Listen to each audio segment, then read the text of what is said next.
Cool TV proudly presents the 2023 16th Region Baseball Tournament live from West Liberty, Kentucky. Now let's go live to the field for the pregame show as Cool TV brings you live coverage to the 2023 16th Region Baseball Tournament.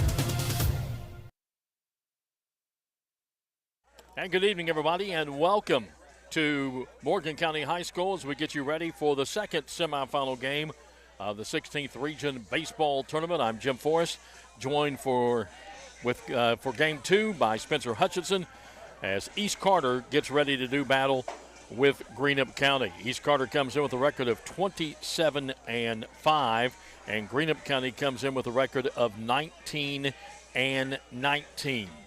And East Carter winning their ball game over Fleming County 12-2 to get to the semifinals, and Greenup County knocking off the defending 16th Region champs 7-3 last night to get to the semifinals. The winner of this ball game will take on Raceland tomorrow night at 7 for the regional championship.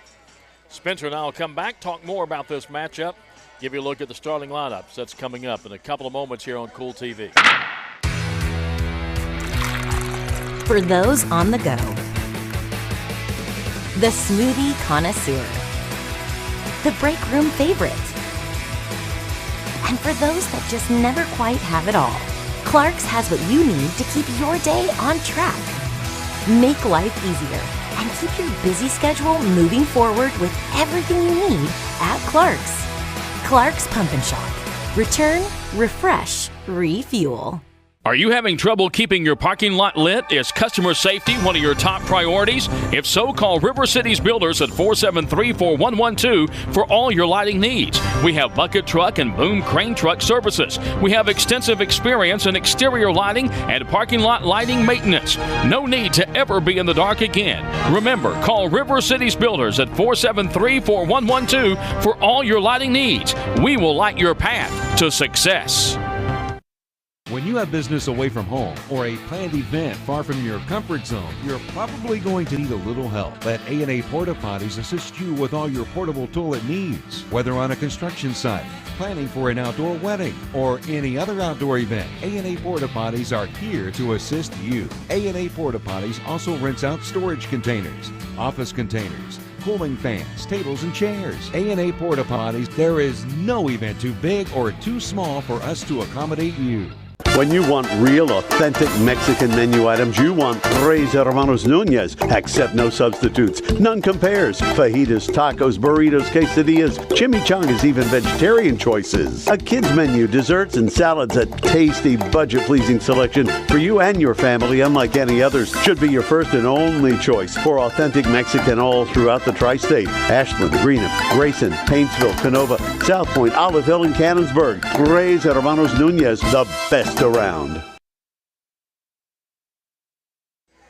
Back here at Morgan County as we get you ready for the second semifinal game. Jim Forrest along with Spencer Hutchinson, and should be an interesting matchup. Everybody was talking about these two semifinal games being good games, and no doubt East Carter's probably a favorite in this ball game, but Greenup County's been playing good ball down the stretch, and when you get to regional tournament time, especially in baseball, anything can happen. Anything can happen, and you look who East Carter's going to pitch. They're going to pitch their ace. Tom Alonis is on the mound for them tonight, and Underwood's going to get to go for Greenup County. You talk about Greenup County and East Carter, Jim, it's two schools that have a very rich tradition of baseball, and be honest with you, they were top of the, 2 or 3 teams in the region all season long.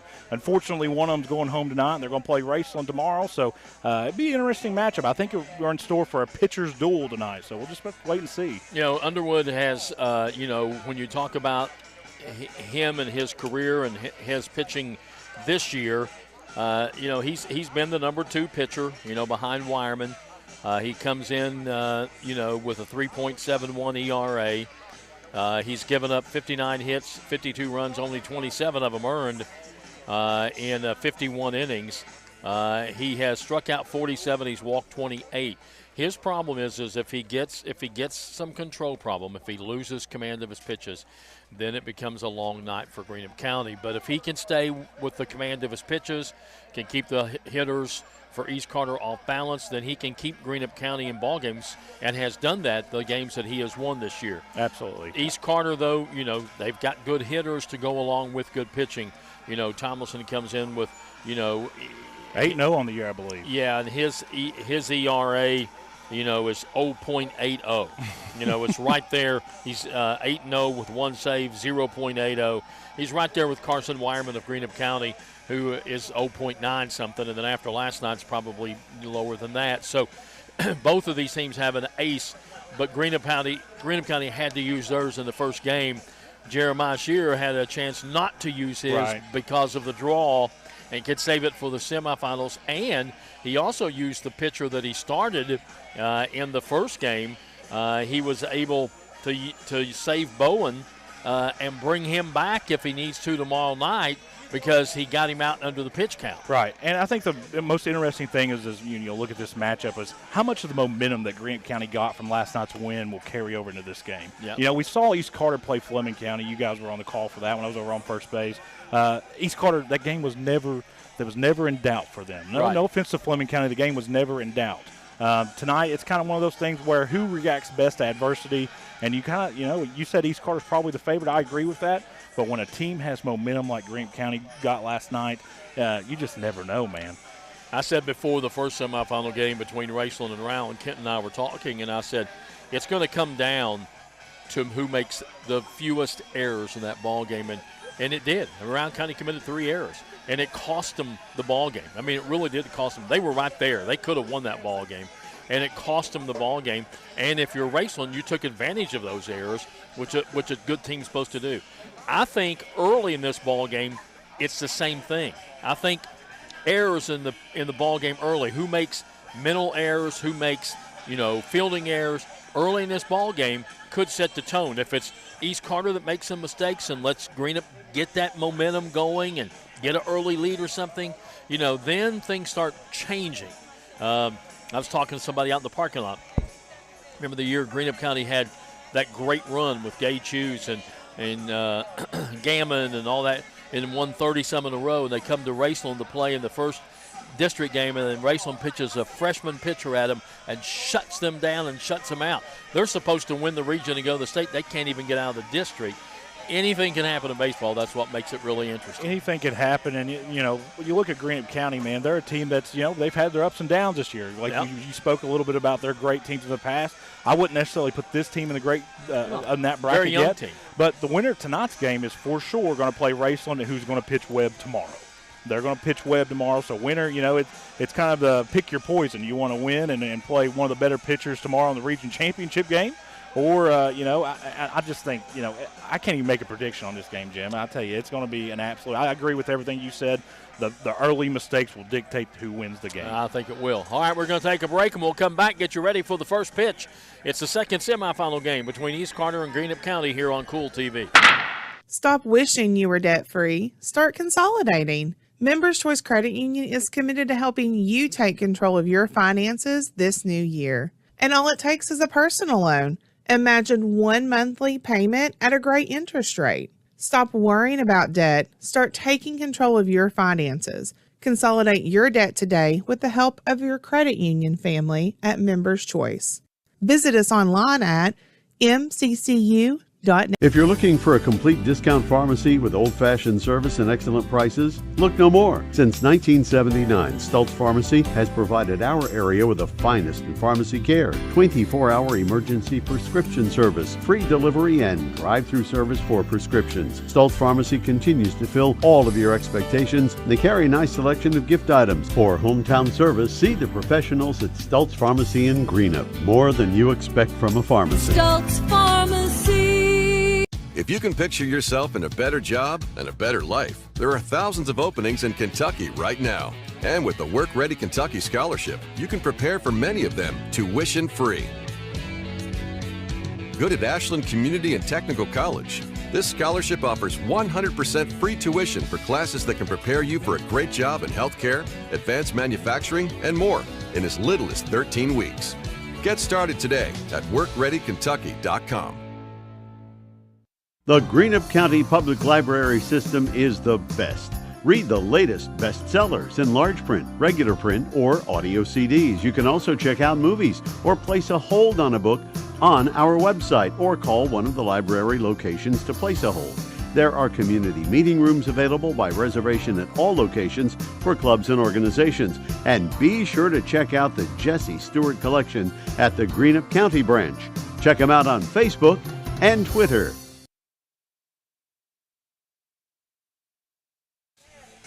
Welcome back here to Morgan County High School as we get you ready for game number 2. I think we're just waiting on the umpires to make their way back over. Always waiting on them. Yesterday, Jim had to run them down to get the game going yesterday. I actually did. When we started earlier this afternoon, it was like 78 degrees. Now it's down to 69. I'll tell you what, Jim, that first game almost went in extra innings, and if it would have, Morgan County's going to start charging us rent. I mean, we were here for, 14 or 15 hours yesterday, and here we are again. We were talking a little bit about how we got home last night. I don't think my tires or your tires hit the ground on the way home. All I know is there were a lot of cars, and I told Kent and Austin, I said, I'm getting behind this line, and I'm going. I mean, we got home in record pace, really. And I think that was more of a lot of upset Boyd County fans that were driving real fast. Might have been. I didn't pay attention to who it was. We'll have the same umpiring crew that we had for game 1, but they'll switch around. And in game 1, we had Dave Anderson behind the plate. We're going to have Jeff Atkins behind the plate in this one. Gary Hale, Dave Anderson, and the veteran Randy Ross will be on the bases. I was talking, I'll tell you the two best I've seen behind the plate this year have been Mike Sammons and Davey Anderson. I mean, they're real good behind the plate. Dave does a good job. Mike Sammons always has done a good job. I think Gary Hale does a good job myself. Randy Ross, one of the best, retired, was the signing secretary for years, then retired from that. Now they brought him out of retirement. And he was one of the best when he umpired. Michael Jordan was never the same when he came out of retirement, though. I don't know. I think Randy can do it. Either way, a great crew that we have tonight. Yeah. Veteran crew, very good. I mean, how many region Gary title held games? 20-some years. Dave Anderson, getting close to the, he's probably been doing it, 10 or 15 at least? Yeah. And then you got Jeff Atkins. He's probably been doing it about the same. And then you got Randy Ross, who did it for 20-some or more before he retired. Now he's back. Nothing could happen tonight that they haven't seen before. No. And that's a good thing about having a veteran crew when everything's on the line for these kids' regional tournament. Give a quick shout-out to Morgan County, man. They've been phenomenal to us these last couple of days, and the way they've treated the Cool Hits family, and they set up pallets for our cameras, anything we've asked, and shout-out to Braxton, athletic director for Morgan County. Yeah, they have, and Braxton Howard, AD's just been super. Really appreciate everything they've done for us. He was in the sun all day yesterday, but for some reason he's got a darker tan. I'm not sure he got that. I'm not saying anything about that. I seen him. I was kidding him. I said, "Did you know that what I gave you yesterday was actually bronzer?" And he said, "Well, I didn't tell. I went home and sit in the ice bath." Introducing the starting lineups. Catching, number 23, Bradley Atkins. And we'll get this game going here in just a little bit. Field looks great. And I tell you, Jim, we were talking in the press box. There's more people here right now than there ever was at any point yesterday. As far as by looking at the parking lot. Yeah, no doubt. Parking lot, didn't have near many to our left as we view it. And during the last part of the first game, they were everywhere out there in the outfield. Right. And I tell you, looking around, it looks like everybody from Grayson and Lloyd and South Shore has made their way to West Liberty, Kentucky to see these two, you can say powerhouses, Jim. Both of these teams, East Carter's got a state championship in baseball. You don't get one of those by mistake. No. Greenup County's one of those teams that when you hear baseball seasons come around, the first thing people say is how good is Boyd and how good is Greenup. Yeah. And Greenup County, under Greg Logan, went to the state tournament many, many times. Yep. Never won a title, but got there and got deep in it several times. So, tradition right here. You said Coach Logan, one of those guys you'd put on Mount Rushmore as far as baseball coaches in Eastern Kentucky. Yeah, I think helped change I think helped change the way baseball is looked at and played in Eastern Kentucky. Absolutely. I think he was one of those. along with Jody Hamilton. Right. You wouldn't call him a founding father, but Jody was probably the first, and then Greg came along and just continued that with, not just good baseball, fundamental baseball, but how the kids conduct themselves, how your field looks, how you take care of your field. You know what? You can be the best coach in the world, but if you don't coach ethics and pride, then you're missing out. And Coach Logan, when his guys got out of school, they were just respectful young men. Yeah. I mean, and that's the kind of the way Ivan McGlone was at Russell. So I mean, he kind of falls in that territory. And I'm not saying that that's hard to find these days, but that's one in a million. Yeah, it's more than just coaching kids. I'll tell you, East Carter's the got game. one. It's also coaching them ethics and pride and all those things. I'll tell you what, though, Jim, East Carter's got a football coach there that does the exact same thing, though. When Tim Champlin's boys, when they graduate, they are young men by the way he runs his program. Yeah. Well, I'll tell you, another guy who I think has done a great job is Jeremiah Shearer. Absolutely. Great guy. Who does the same thing. I mean, he puts forth things that are important in life other than just playing baseball. Right. It's a family thing. It's as we're getting ready to get started here, Jim. Yes, sir, we are. And here to call the first couple of innings of this one, Spencer Hutchinson. Looks like Mr. Boggs is going to take the at-bat here to lead off for Greenup County. Tom Alonis on the mound with that teal and pink glove out there, Jim. Starting a half hour late, that's all. Here's the first pitch. This one's fouled way back behind us. I'm surprised that there hasn't been more insurance claims over the last 2 days. I mean, there's been some foul balls. And there's cars all over the place. I was talking to my girlfriend about how pretty it is out here. It is. Here's the pitch. This one's hit right to Scott, who's fielded by, looks like that's Sexton, or is that Skaggs? As Tom Alonis gets over to touch first, and there's one away quickly here in the top of the first. Good play all the way around. I believe that maybe, see who's playing first base over there. Maybe that is Bowen. Should be Bowen, yes. So Boggs grounds out. And here comes Hunt, who had a big game last night in Greenup County's victory over Boyd County. Here's the first pitch, off-speed pitch. Oh, looked pretty good. And I always say that. When you look from the side a little bit, it looks better than what it really is. So Hunt was 2 for 4 in the win yesterday over Boyd. This one's a hard hit ball in the outfield. It's going to be a tough play by the outfielder, and I believe that is Hutchinson who makes the play. And quickly 2 away. 4 pitches and 2 outs, just the way East Carter won to start the game, Jim. But I think if you're Greenup County's coach right now, you're saying, hey, we got the bat on the ball both times against Tomlinson. Absolutely. And that was a pretty good hit, just a really good play in the outfield. And here comes Wireman, who, I'll tell you what, Jim, if Greenup County don't win it, he should be in the considerations for, just player of the tournament anyways, the way he played last night against Boyd County. Had a RBI triple and went the complete distance against one of the, Boyd County was in the top 25 in baseball all season long. And the defending champs. Defending champs, and just took the wind out of their sails. Multi-sport athlete, of course, was star basketball player and a really, really good football player for now head coach Travis Jones. 1-1 is the count.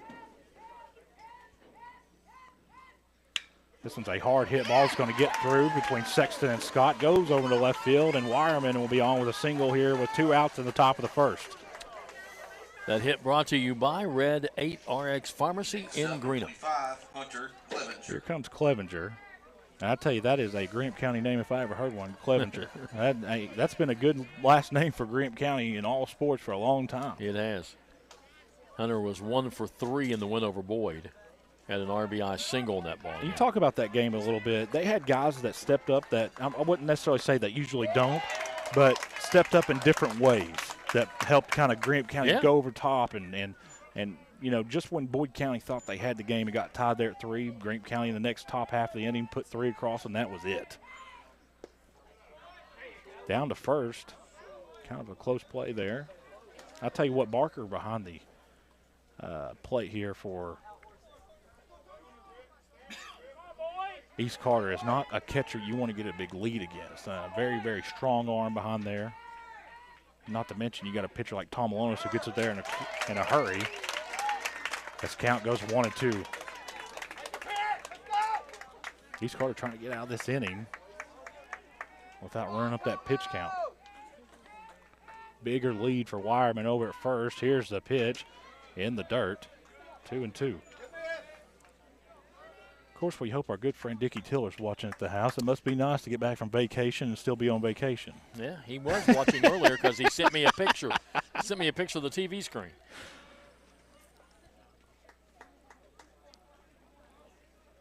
Yeah, he must be nice, is what I say. Go to Florida, come back, and sit around and watch ball games. 2-2 with 2 outs. Here's a pitch. Tom Malonis sends Clevenger down on strikes. Way to the bottom of the first here on the Cool Hits Sports Network. Where does your money go? When you bank with us, your deposit becomes your neighbor's loan. A real estate agent sells a house. They get a commission. They deposit it with us. We use it to make an auto loan to one of our customers.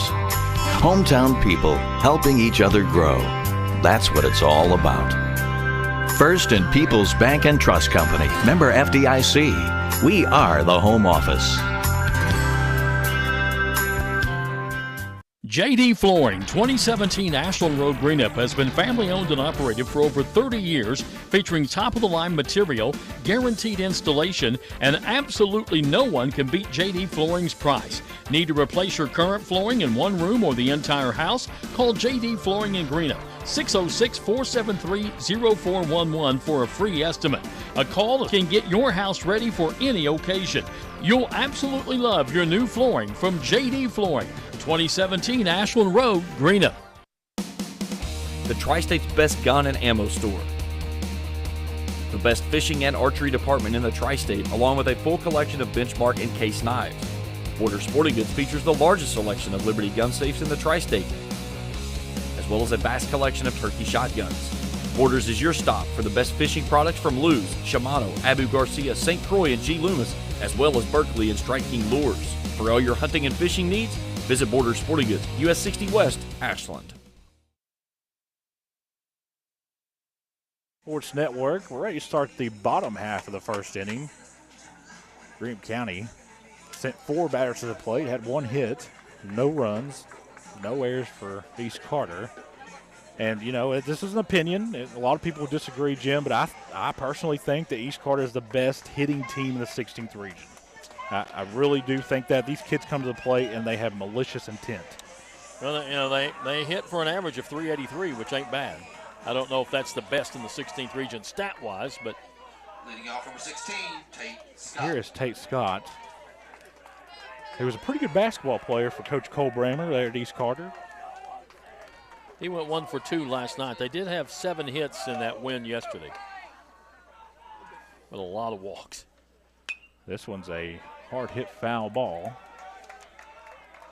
Hard to judge a game like yesterday because Fleming County's pitchers, you know, threw, 7 walks in that ball game. It is, and that's what something we mentioned in the pregame is the momentum that Greenup County brings into this game versus East Carter, who kind of had a game that was never in doubt. You know, sometimes that's a dangerous recipe. This one's a hard hit ball. This is going to be close to getting down. Diving catch by the left fielder, Hunter Clevenger. Hunter Clevenger, who just got sit down on strikes, returned the favor, and there's one away here in the bottom of the first. 30, Evan Goodman. So both teams making contact early, Jim. Yeah. I think I still go back to who doesn't make mistakes, fielding or mental. Sometimes it can be mental mistakes. It was the deciding factor in game number 1, as you saw here on the Cool Hit Sports Network, with Raceland punching their ticket to the regional championship over Rowan County. Just, mistakes, running bases, and just mental errors, and you see that in bigger games. Yep. So making not very, very good throws when you know you have to. Right, and give credit to Raceland, man. The Rowan County there at the bottom or the top of the 7th had all the momentum, just tied the game, and they bring in Cold Iron, who finishes them off, and then Raceland punches their ticket there in the bottom half of the 7th. And Raceland's one of those teams that does what they have to do to score a run. That's just the identity of Coach Mills' Raceland teams. Much like, the battles that Raceland and Greenup used to have, because Greg Logan and Marty Mills both, they love small ball. They'll score any way they can. They'll steal, they'll bunt, they'll do whatever it takes. 2-1 to Goodman. There's one away here in the bottom of the first. Count goes 3-1. And I think this is where East Carter becomes dangerous. When they've got a pitch they can play with here, knowing that Tom Alonis, one of the better power hitters in the 16th region, is sitting on deck. Yeah, they like to go after the 3-1 pitch, like that one right there. Goodman probably went after one out of the strike zone. Absolutely did, and I'm sure Chad's not happy. I got to find him. He's probably standing up somewhere, walking around. Full count to Goodman, one away here in the bottom of the first. Here's the pitch. This one, strike three, called kind of a delayed strike three. East Carter fans don't agree with that. Looked like it may have been a little bit outside. Either way, 2 away here in the bottom of the first. Here comes Tom Alonis. Strikeout brought to you by Papa John's Pizza of Grayson and Flatwoods. Better ingredients, better pizza, Papa John's. I'll tell you something about Tom Alonis. Him and his dad like to go fishing. Love it. 2 for 4 yesterday. RBI single and an RBI double. See if we can. Breaking ball misses inside. Tom Alonis trying to help himself out here a little bit. I tell you what, Jim, we were talking up in the press box during your game that you called in game number 1. This is one of the bigger fields, high school fields, I think I've seen. Yeah. I think it's bigger than Boyd County's field, Well, which is a big field. They said 325 in the corners, as this one's golfed over in left field. Left fielder Clevenger's underneath it, and that ends the first inning. We'll go to the top of the second after this on the Cool Hits Sports Network.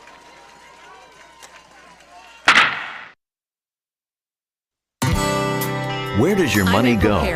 When you bank with us, your deposit becomes your neighbor's loan.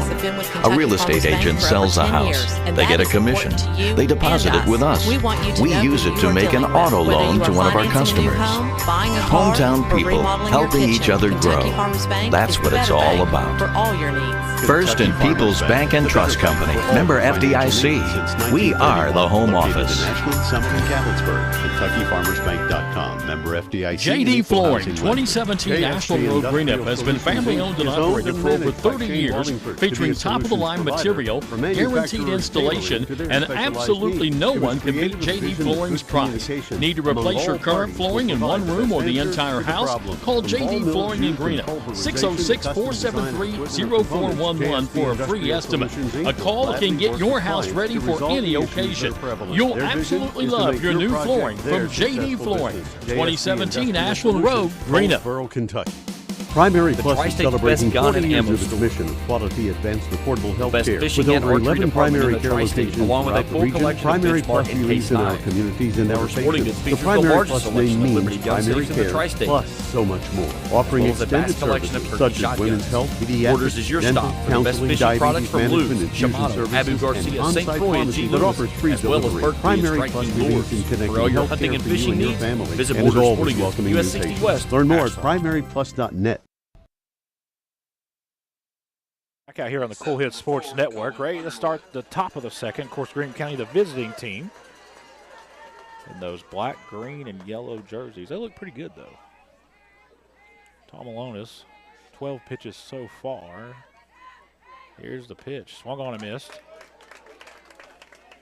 Underwood, 0-1. And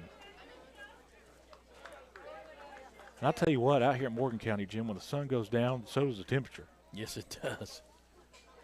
Very quickly. Here's the 0-1. Catches the inside part of the plate. Quickly 0-2.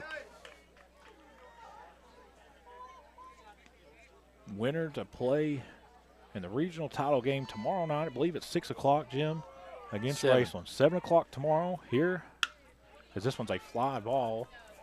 The right center field. Play is made and one away here in the top of the second.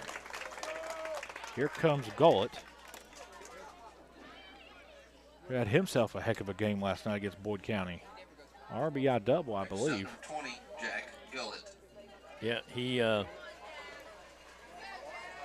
a double, did not get an RBI on it. A double. Got a double, and a sacrifice bunt. Here's the pitch. This one's a hard hit ball over to third base, but it's stopped. It's bobbled. And Gullett's going to be safe. I count that as an infield hit. That was a bit of a tough play. Yeah, absolutely. Gullett's on with a single.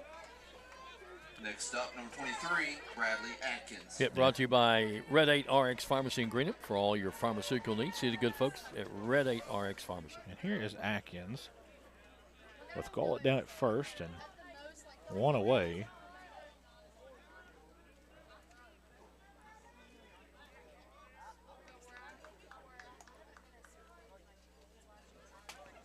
Here's the pitch.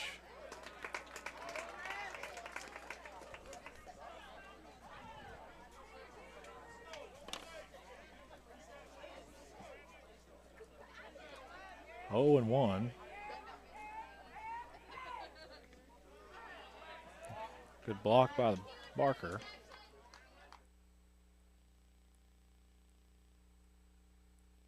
I'm just telling him. 1-1, one away. With Gullett standing on first. Here's the pitch, high and inside. It's 2-1.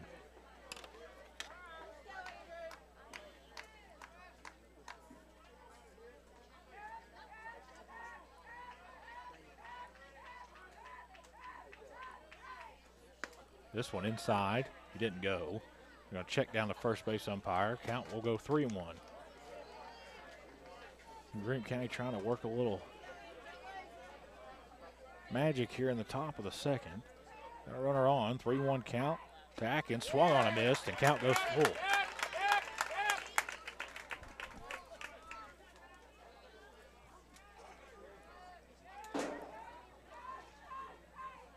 This one's a fly ball out in right field. It's going to be a tough play. Tough play. Right fielder makes it. Gullett got too far down the baseline. He probably could have tagged and went to second. And it was kind of a weird play. I guess Gullett thought it was going to drop. We thought it was going to drop there for a minute. It was hit well. Good job, again, by the right fielder for East Carter. Atkins flies out. Hutchison with another good play. Absolutely. You got. I mean, do you expect anything less with that last name? I mean, really. Next up, number 12, Gavin Roy. Here is Roy, left-handed batter. 2 away. Here in the top of the second. Here's the pitch. This one's a fly ball. This one's going to be hit right to Blake Hall. And that'll end the top of the second. Wed to the bottom of the second. All tied at 0 on the Cool Hits Sports Network.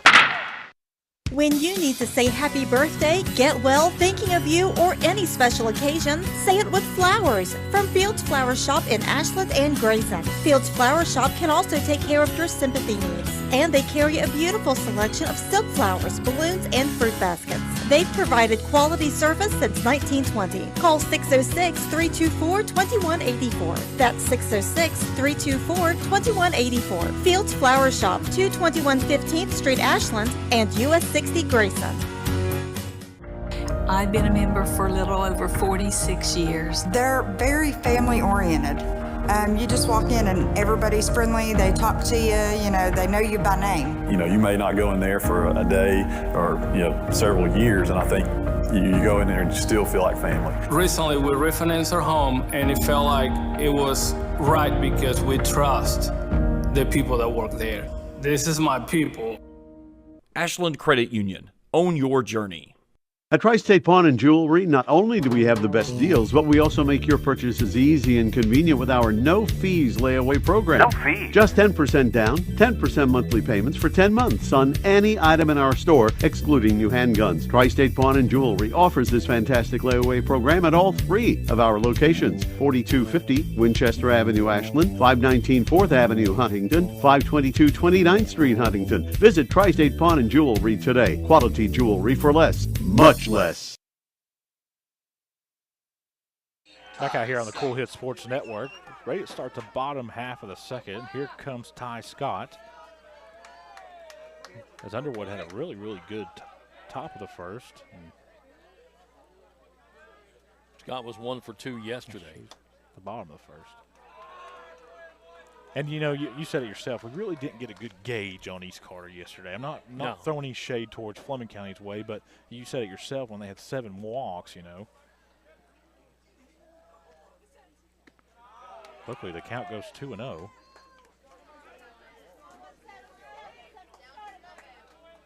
And, you know, we talked a little bit about how the momentum would translate over into this game. Sometimes that's not a good thing. When you have a really, really big win, you come back the next week and or the next day or whatever it is, the next game. A little flat. And you're flat. So, you know, we'll see how Greenup County reacts. It's been good so far. East Carter trying to. But sometimes also the other side of that is true with like East Carter having such a neat, not really having to do a whole lot because they kept, you know, got just enough hits, but kept getting walks and walking runs in and errors. Game was never in doubt. You never really had to play the game, you know. And 3-0 is the count. You have the green light on this pitch, Jim? No. Too early in the ball game for that. My way of coaching. 3-1. Nothing. I want base runners. This one's fouled back and count goes full. You got a kid sitting on deck, Blake Hall, who might be one of the more aggressive players in the entire 16th region. If there's a basketball court nearby and you need a rebound, you put in Blake Hall. I mean,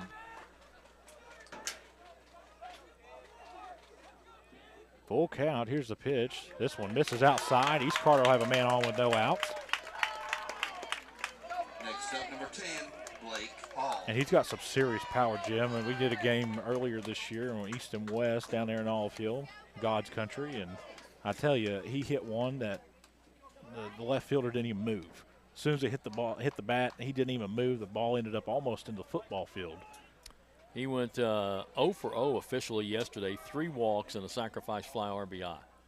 This one's hit over and it's going to hit. A very smart play by the second baseman for Greenup County. They get the lead runner at second, Scott.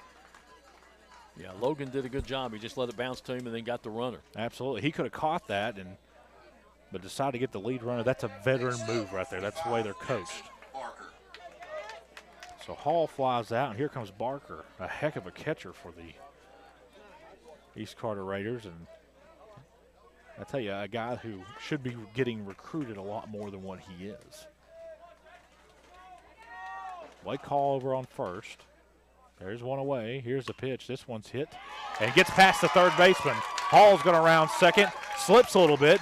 It's going to slide into third, and I believe he got him. Did they get him at second? They got him at second. The double play for Greenup County is a fan kind of blocked my view there. I wasn't sure if they got him. They did get him at third. I thought both calls were good calls, Jim. And, of course, that's not going to be popular on both sides, but I thought that. So that will go as a single to left field, and then it'll go 7-5 to 4 for the double play. Jeremiah doesn't think that was, Coach Shear does not think that was the right call. Either way, we'll come back here on the Cool Hit Sports Network. Since 1959, Asheville Office Supply Office USA has been your one-stop shop for all your product needs, offering great service, competitive pricing, and quality products. From general supplies like pens, calendars, and envelopes, to supplies like laser toners, inkjet cartridges, ribbons, and paper, to equipment like laser printers, inkjet printers, shredders, and more. Asheville Office Supply Office USA has it all. Go online to ashlandoffice.com or call 800-926-1267. Ashland Office Supply Office USA, 2129 Street, Ashland. Osman Pharmacy and Grill, located at 89 2nd Street in downtown Vanceburg, Kentucky, offers fast and friendly service with a hometown feel. Check out their specialty items in person or order them online at osmanpharmacy.com. Osman Pharmacy and Grill also has daily dinner specials where you can dine in or get your order to go. Stop by or call Osman Pharmacy and Grill today. Osman Pharmacy and Grill, 89 2nd Street in downtown Vanceburg. You hear the words bank and convenience. Well, at Citizens Bank of Kentucky, we take it to the next step. 24 hours a day, 365 days a year with our new ATMs.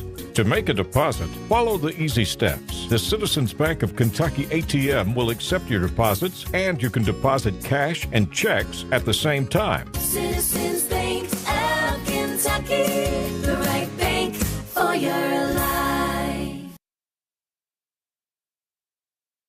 Ready to start the top of the third.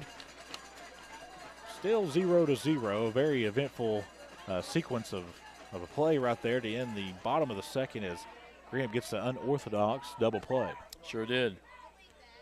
And leading things off for That's Greenup Gammon. County is Gammon. So kind of what we expected there. To start the game, it's been a pitcher's duel. Both teams have been able to put good contact on the ball, but nobody's really ever, it's kind of like chess. You don't really know who's going to win until the final act.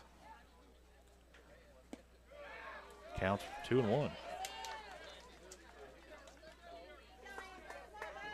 And, you start, not to throw any shade at anybody, I think if the pitching goes, consistently the way it is right now, I think it shifts in favor of East Carter because their bullpen is deeper. Oh, no doubt about that.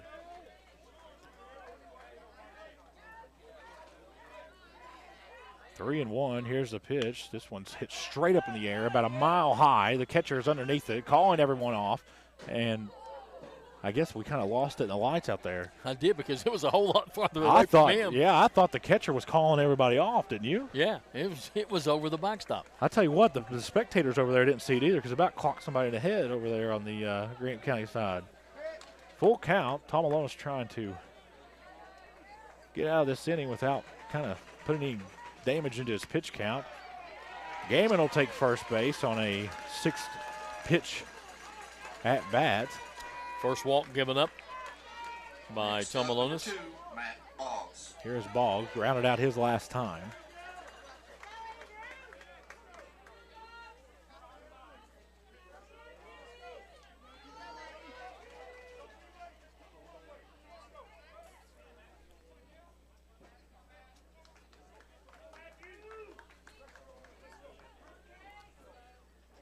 Here's the pitch, bunt, squares the bunt. I don't think he went, no. It is 1-0. Here in the top of the third, still scoreless, kind of like what last game was, Jim. And yep.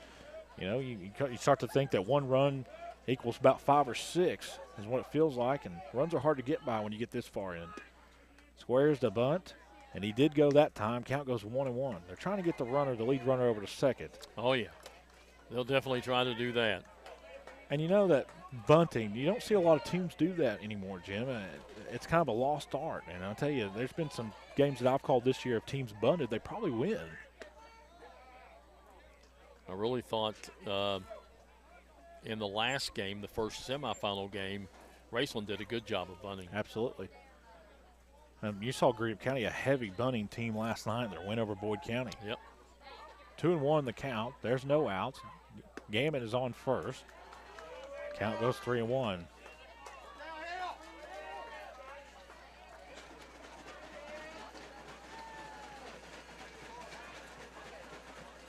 As the cowbells and jugs with rocks this one's a bunt attempt that lands right in the glove of Gavin Sexton, and there's one away. Kind of what you didn't want to happen there, Jim.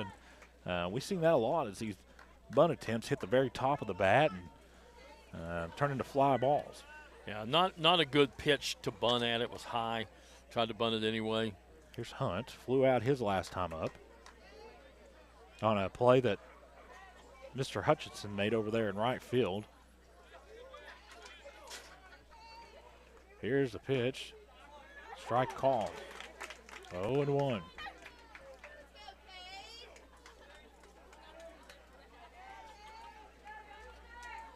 It looks like, everybody from Grayson and the surrounding Grayson area and Pritchard and has made their way here to West Liberty, and same goes for Greenup County. Greenup County travels very, very well for their baseball. We found that out at district play. Yeah. 1-1 is the count. This one's a hard hit ball over to Scott. Scott flicks it to second for 1, over to first for 2. Double play for East Carter. And we'll head to the bottom of the third. No damage done here on the Cool Hits Sports Network.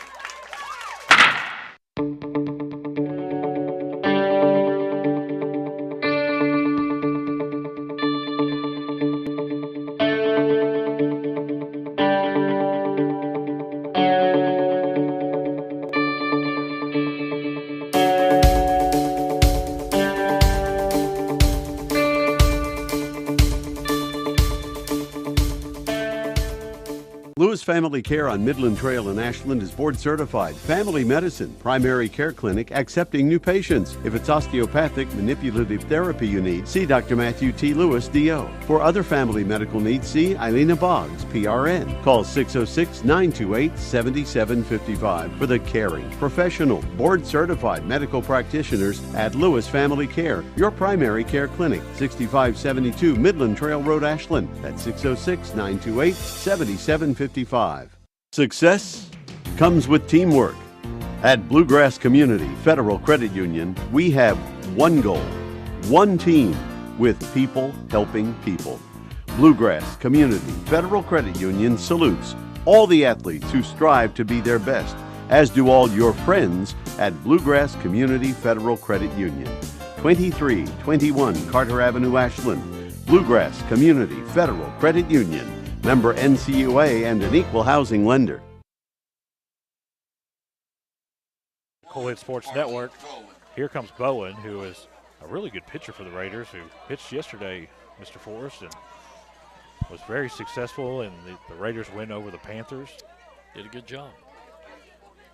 Only 18 pitches so far for Underwood. Here's the pitch. This one's a hard-hit ground ball that's going to sneak past Wireman, who's got a glove on it. It's going to trickle into the left field, and Bowen's on with a single. Hit brought to you by Red 8 RX Pharmacy in Greenup. Here comes Sexton, who put in some really, really good minutes for Coach Cole Bramer coming off the bench. And a guy that you don't leave open behind the arc. Has had a heck of a baseball season so far. Multi-sport athlete. So East Carter will have one on with no outs. He went 1 for 3 yesterday. A couple of RBIs. From the stretch, here's the pitch. Fouled away. That's a dangerous foul ball. Of course, behind us is a very, very beautiful open field, and there's horses that run around. Mm-hmm. That foul ball was pretty close to our cameraman. If I tell you what, that foul ball would have, I tell you, Dickie Tiller would have parked over there, and it would have hit his car.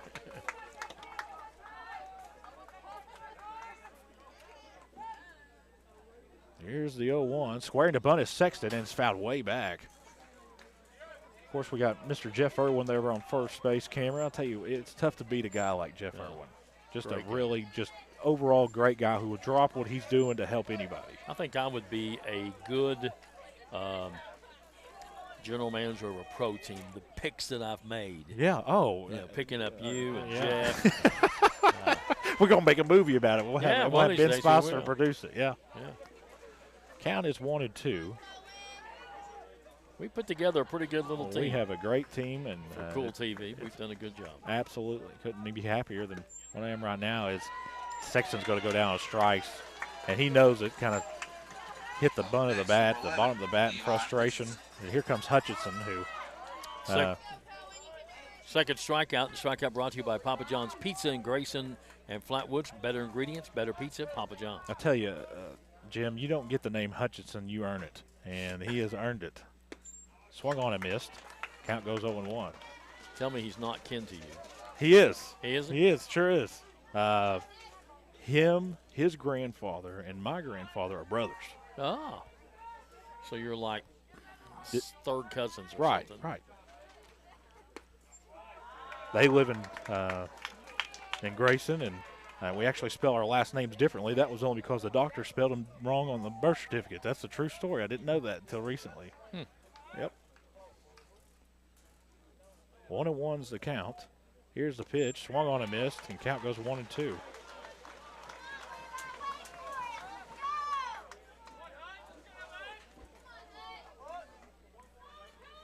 Underwood's kind of settling in here now, Jim, after giving up a leadoff hit. Here in the bottom of the third. Trying to retire out number 2. This is outside. Kind of a couple occasions tonight, it's been a delayed reaction by the umpire, so you kind of hold your breath and see what he's going to call here. I don't think Hutchinson can take that pitch again, though. No. 2-2's the count, only one away. Bowen's sitting on first. Underwood from the stretch. Here's the pitch. Swung on a miss. Hutchinson goes down on strikes, and there's 2 away here in the bottom of the third. Third strikeout brought to you by Papa John's Pizza of Grayson and Flatwoods. Next up, number 16, Tate Scott. Softball. Ashland and Rowan County 1-1 after 3. That's surprising.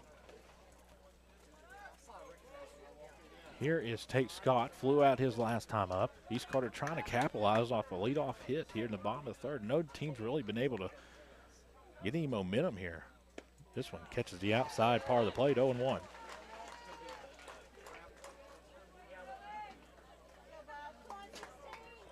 As you look out in the outfield, I mean, there is lawn chairs and people all the way littered across the fence, and a big crowd, big crowd here for game number 2 of semifinal Monday. As count goes 0-2. Of course, these games of day 1 was originally scheduled for Saturday, but it rained about 3 feet, so we thought we may have to push it back another day because it rained so much. So worried about the field, but we got it in yesterday. And beautiful day yesterday. Beautiful Gorgeous. day. Yep, and I tell you, today's been good. Today has been great. 0-2, 2 away. Underwood from the stretch. This one misses outside, 1-2. The winner will play Raceland tomorrow in the 16th Region Baseball title game at 7 o'clock here on Cool TV. And, you know, if Greenup County wins, they'll just have a rematch of a district title game that you saw on Cool TV also. Yeah, a good game. 2-2. A game that went back and forth, Jim. They kind of seesawed who wanted to win, and Raceland made the plays there at the end of the game. I'll tell you, though,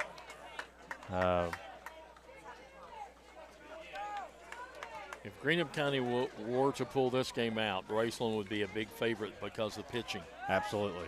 And they're going to pitch Webb, who's been consistently great all season long. Is good at bat for Scott. Plate discipline is paying off. The count goes full after it went 0-2. Steve Logan told me on Let's Talk Sports last Saturday he would go with Wireman, Underwood, and then everybody. You got to pitch what you got. You pitch everybody. And you talk about Greenup County, man. They've got a lot of youth. Yes, they do. Full count to Scott. This one's in the dirt. And East Carter will have 2 on with 2 out. And here comes Goodman. Second walk given up by Underwood in the ball game. But that didn't even look good. No, after getting a couple strikeouts. Absolutely. And you know, last call for concessions, everyone. Last call for concessions. They have hot dogs, bologna sandwiches. I tell you, nachos and cheese and limited drinks. Shout out to the people working the concession stand. We just heard the last call for concession stands. I tell you, that's a tough job the last 2 days, what they've done in there. And they have sold a ton of concessions. Here is Goodman, who's struck out his first time up. He did strike out, but I've seen him hit a couple over the wall so far this year. Here's the pitch. This one, good pitch. 0-1. So East Carter trying to draw blood first. They have a runner in scoring position. That's Bowens. Then, excuse me, is that Bowen on second? Sure is.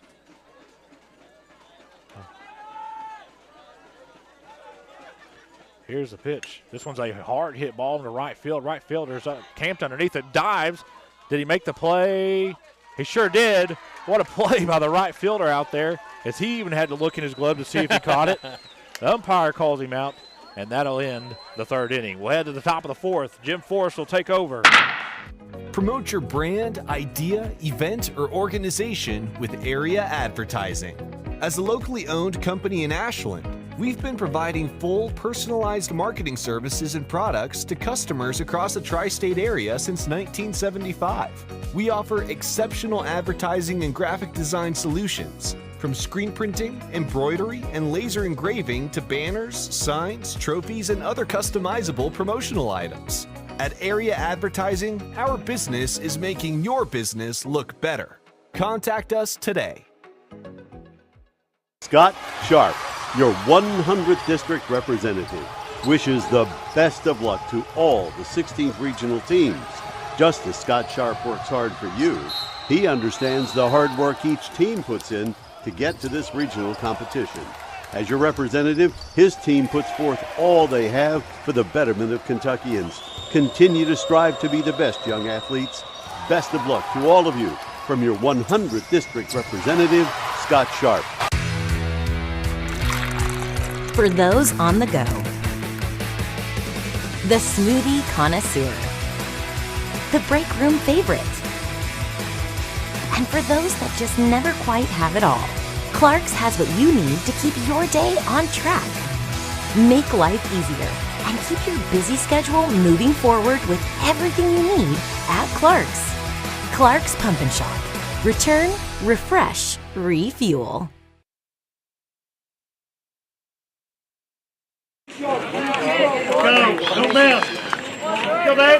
In East Carter. And for Greenup County, Carson Wireman leading things off, looks at ball one high from Andrew Tomalonis.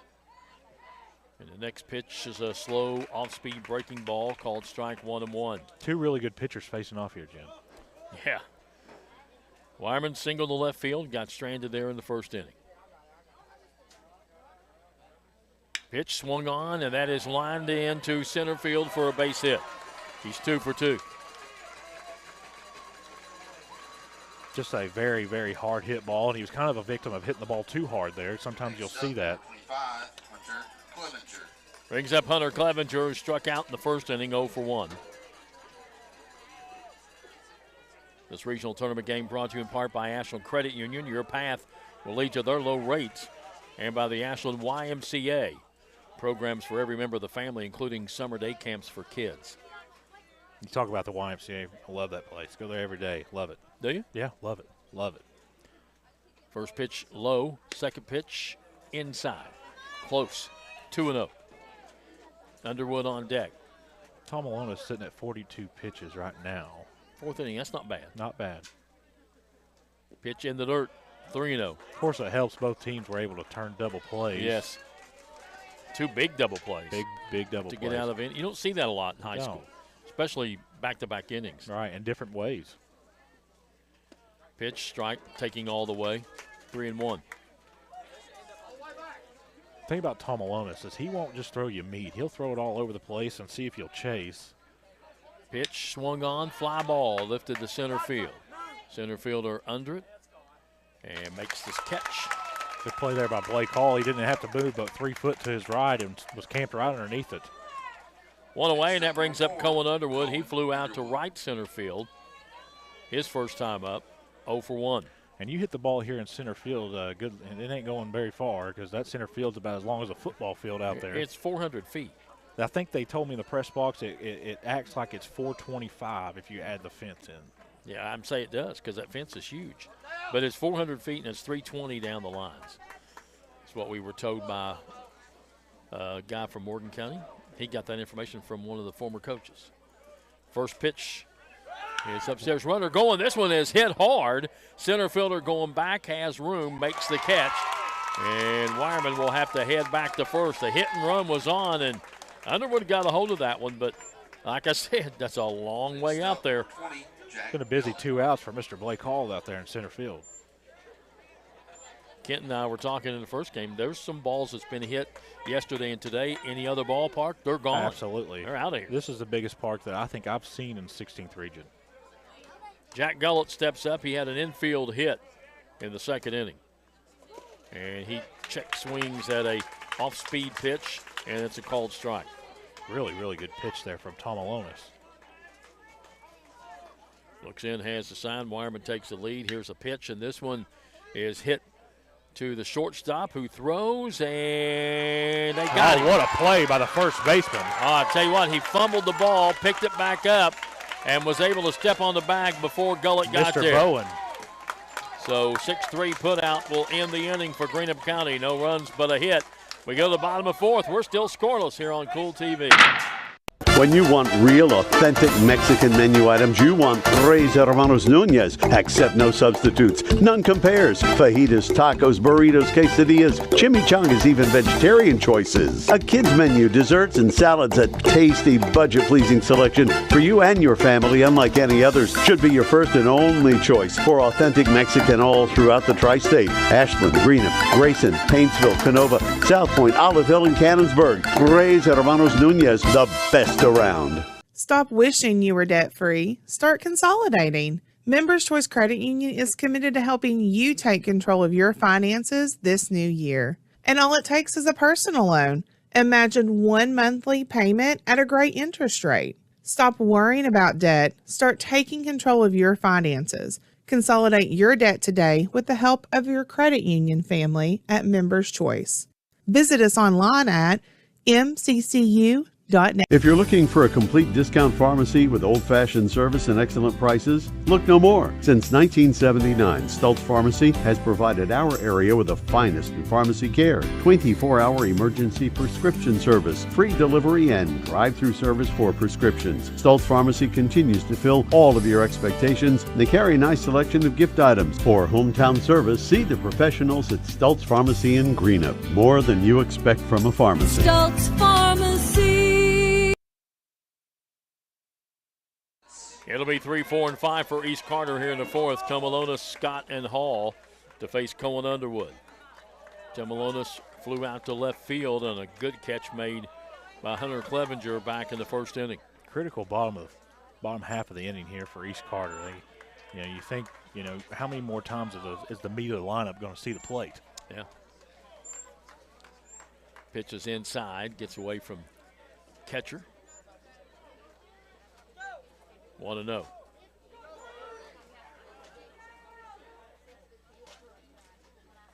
Swung on, jammed him a little bit. He fouls it off down the first baseline. You talk about the catchers here in the 16th region, especially the last couple of days that we've seen. If you look at all the better teams, they've all got really, really good catchers. And this kid right here behind the plate for Greenup is just a freshman. He's been catching for 2 years already. Great talent coming up. Pitch swung on, ground ball to second. Second baseman has it, throws, got him. A routine ground out there for Greenup County, but did you see how Tom Alonis ran down to first? And that's kind of the identity of this East Carter team, man. He could have jogged it out and still been out, but he ran it out as hard as he could, and, you got to salute that a little bit. Yep. That's what you like to see. This regional tournament game being brought to you in part by Grayson Sporting Goods. You'll find everything you need for every sport at Grayson Sporting Goods. And by Kurt Robinson State Farm Insurance. Let Kurt take care of all your insurance needs. Here's the first pitch to Ty Scott. And it's ball one. He walked back in the second inning. Got erased on a fielder's choice.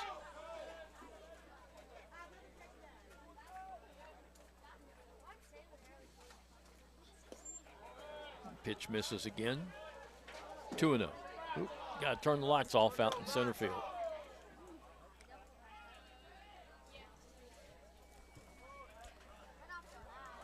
Well, they're going to have to get a hold of somebody out there and tell that car to turn the lights off.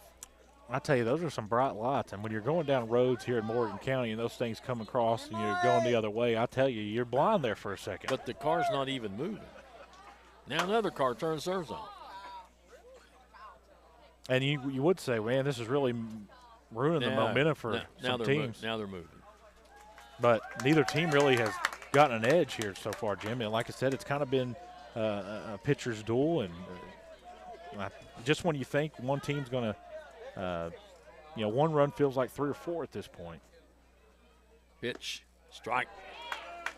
2-1 to Scott. 1 out, nobody on. Bottom of the fourth, no score. A game that's flown by. Yeah, East Carter's had 2 hits. Greenup County's had 3.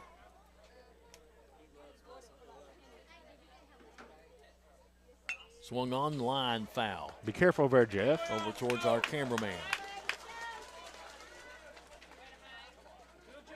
Of course, I stood over there for 10 hours yesterday. You did. And I enjoyed it. I learned a lot about life listening to the dugout. 2-2 to count. I bet you did from all the different teams. Did, sure did.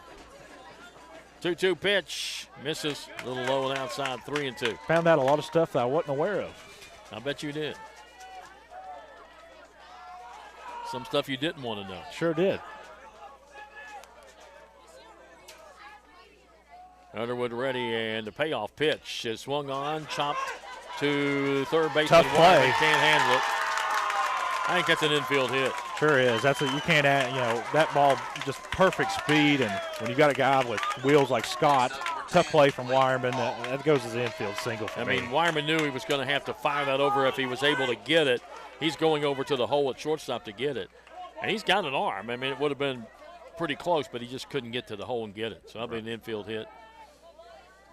And that hit brought to you by Red 8 RX Pharmacy in Greenup. Brings up Blake Hall. Reached on the fielder's choice on the ground ball to second. And he looks at Ball one. What you call a guy that brings a tremendous power anytime he steps in the box. And, you see a lot of the pitchers will pitch around him because if you leave a breaking ball over the plate, he's going to make you pay. Upstairs, 2-0.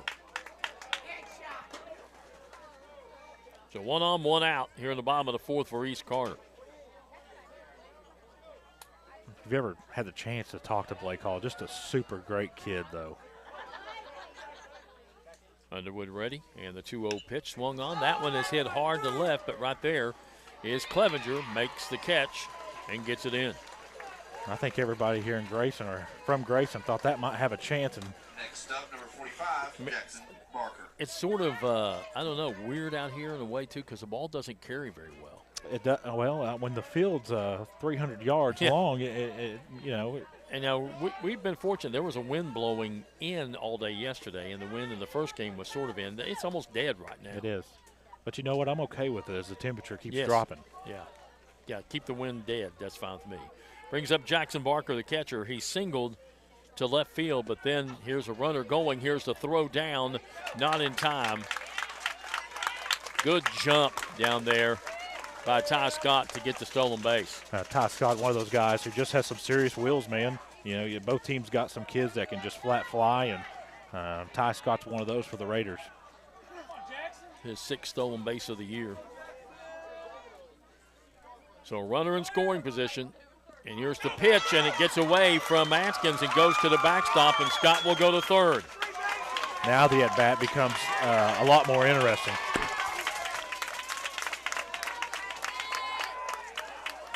Time called. As neither team this is a first base runner on third base for either team so far tonight. Barker was the one to hit that single to left field, and then the left fielder threw it in and got the man at third, and then they threw it down to second and got the man trying to get back to second. That was that crazy 7-5-4 double play to get out of the inning back into second.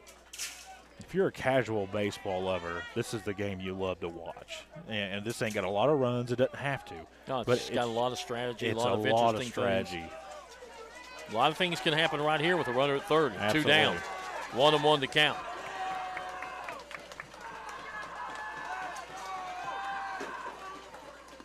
Upstairs, 2-1. You don't have to worry about Barker standing out of the box and not being ready for the pitch. I don't think he ever left the box. The people from Grayson are going to come to their feet right here and cheer on the Raiders. Underwood ready, and the 2-1 pitch on the way. Misses, 3-1. East Carter maybe trying a little mind games here, trying to get under the skin of the dugout is being very loud right now, and finally time is called, and Steve Logan's going to go out. Thomas pitcher down. He understood what was going on, and he's going to call time to go out and talk to Underwood in this infield. And this is what happens sometimes, you give up a hit, and then you get a fly ball and you got 2 outs, but then they steal a base on you, okay? And, I have to put that stolen base that Scott got probably on the pitcher because Scott got such a big jump. Huge lead when he first went. And then the pass, then you throw a wild pitch, and it puts the runner at third. Now you're really nervous because first time a runner's been at third, 2 outs. It's a scoreless ball game. Fans are going crazy. And Steve Logan, I think, shows why he was his brother's assistant coach for 15 years and now the head coach. He knows he needs to quiet this down a little bit and go talk to his team. Doesn't seem like it worked very well. Not for the fans, no. It is loud right here where me and just to our left Mr. is where the East Carter fans are. Absolutely, and I'll tell you what, they are cheering on the Raiders, as they should. Here's the pitch. Ground ball hit to the second baseman. Has it, throws, and out of the inning. I don't know what Steve Logan said to him, but it worked.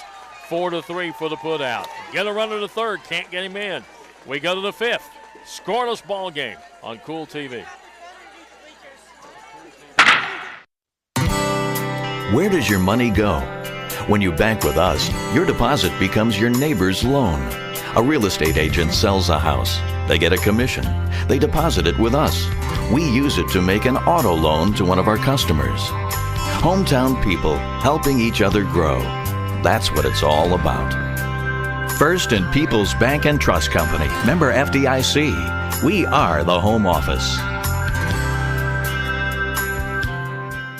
If you can picture yourself in a better job and a better life, there are thousands of openings in Kentucky right now. And with the Work Ready Kentucky Scholarship, you can prepare for many of them tuition-free.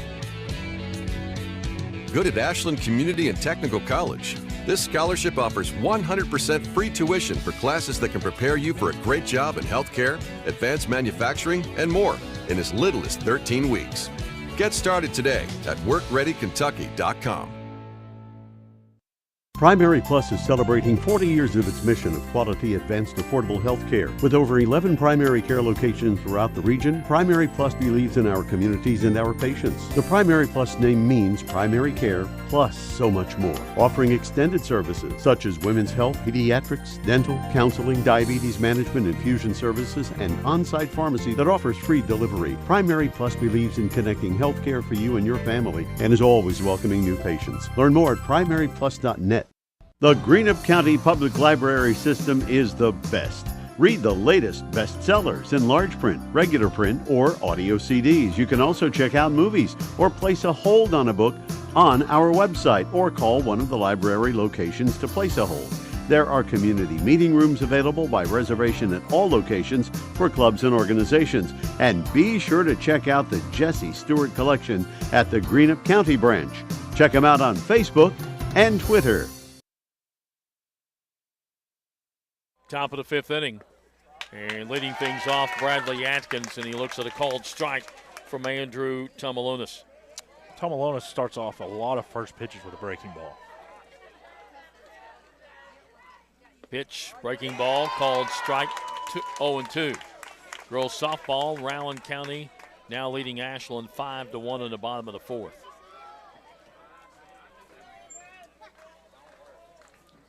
Pitch in the dirt. 1-2. Really good placement there. You got to kind of give it up to Mr. Atkins for not biting on that.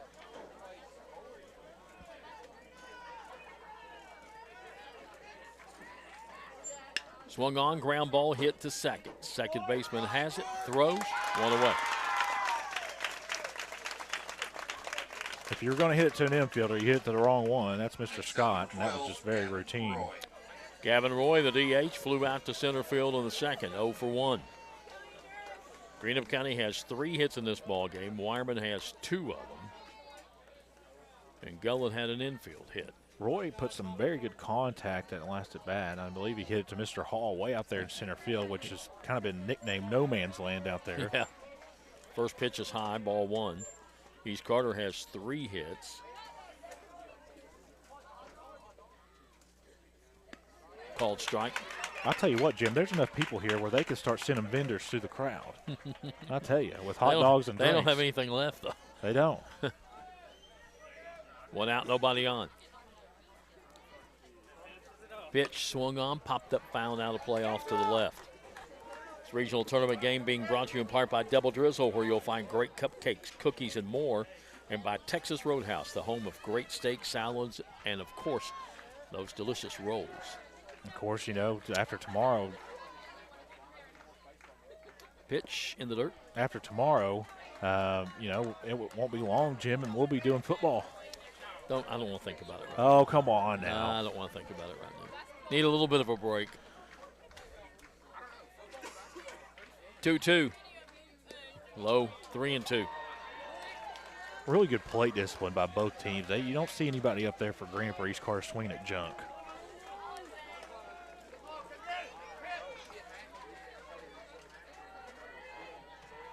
Three-two pitch, low, walked him. So Atkins, who was behind in the count 0-2, draws a walk. Second walk given up by Tomalonis. And it brings up Casey Gammon, who drew the first walk back in the third inning. Now let's see if Steve Logan tries to bunt. Oh, absolutely. Absolutely. Roy over. Especially with only 1 out. Absolutely. Might have a pinch runner or courtesy runner for Roy.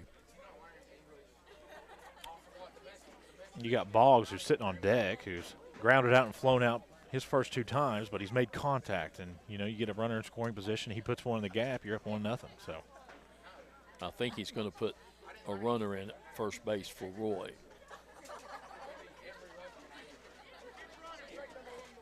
And it is. And it'll be Luke Boggs. And it's unfortunate that one of these teams has to lose tonight, man. These are 2 really good baseball teams. Yeah, this is a really good game. Yeah. I mean, both these games have been really good games. Absolutely. So Gammon steps in and hits a pop-up short center field. Short's pitcher Scott over there. Second baseman goes over and gets it. Oh, the shortstop, I guess. No, it was the second baseman. Kind of 2 down. Next up, number 2, Matt Kind of what you Boggs. didn't want if you were Coach Logan. Yeah. Brings up Boggs with a runner at first and 2 down.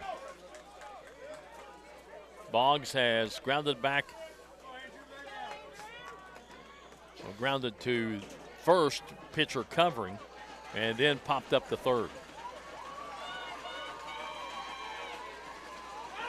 Runner going. Here's a throw down, and they throw it into center field, but center fielder's right there. Really good job there by Blake Hall as the Barker throw kind of sailed over Scott's head, and Blake Hall was right there, and he's got a cannon, so the runner was going to have to sit there at second. So stolen base puts a runner in scoring position for Greenup County at second base. And that bat changes. The weight for this Boggs at bat has gotten a little heavier, especially when you get a guy in running in scoring position. Tom Malonis checks the runner at second. He'll come to the plate. Strike called. 0-2. What a pitch there by Tom Malonis. I mean, just a really, really good breaking ball that kind of froze Boggs. Yeah, it was off speed. So ahead of the count. See if he can make Boggs chase something here. Luke Boggs down at second running. Swing and a miss. He struck him out. Strikeout brought to you by Papa John's Pizza of Grayson and Flatwoods. Better ingredients, better pizza. Papa John's. Greenup County gets a runner to second. Can't get him in. We go to the bottom of the 5th. It's still 0-0 here on Cool TV. JD Flooring, 2017 Ashland Road, Greenup, has been family owned and operated for over 30 years, featuring top-of-the-line material, guaranteed installation, and absolutely no one can beat JD Flooring's price. Need to replace your current flooring in one room or the entire house? Call JD Flooring in Greenup, 606-473-0411 for a free estimate. A call can get your house ready for any occasion. You'll absolutely love your new flooring from JD Flooring, 2017 Ashland Road, Greenup. I'm April Perry, the CEO of Kentucky Farmers Bank. On average, our employees have been with Kentucky Farmers Bank for over 10 years, and that is important to you and us. We want you to know who you are dealing with. Whether you are financing a new home, buying a car, or remodeling your kitchen, Kentucky Farmers Bank is the better bank for all your needs. Kentucky Farmers Bank, the better bank for all your financial needs since 1931. Located in Ashland, Summit, and Catlettsburg. KentuckyFarmersBank.com. Member FDIC and Equal Housing Lender. The Tri-State's best gun and ammo store. The best fishing and archery department in the Tri-State, along with a full collection of Benchmark and case knives. Borders Sporting Goods features the largest selection of Liberty gun safes in the Tri-State, as well as a vast collection of turkey shotguns. Borders is your stop for the best fishing products from Lew's, Shimano, Abu Garcia, St. Croix, and G. Loomis, as well as Berkeley and Strike King lures. For all your hunting and fishing needs, visit Borders Sporting Goods, US 60 West, Ashland. Inning, Harley Boland, who singled to left field in the 3rd inning, leads things off and looks at ball 1. 3 hits for East Carter. 1 in the 2nd by Barker. Bowen in the 3rd, and an infield hit in the 4th. Jim, you spoke about it a little bit in the pregame. There's going to be a big play that changes the way that the game is played from then on out. And here we are in the 5th, and it still hasn't happened. No, but we've had a couple of defensive plays that sort of changed what could have happened. All right. Here's a line shot. That's going to be extra bases, as that's going to get all the way to the fence. And heading to second base Gonna be close. And nope, he's in. Bowen's 2 for 2.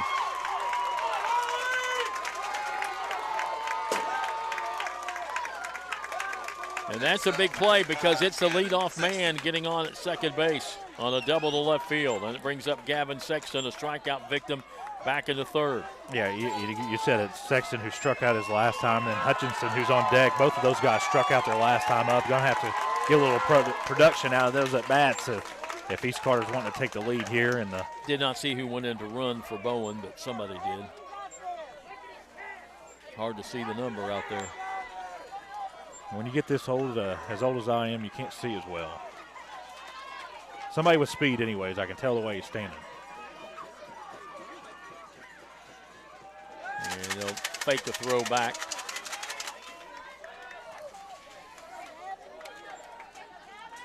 It's like a single digit, like a 6 or something. Maybe Caleb Lane out there. Underwood taking a lot of time.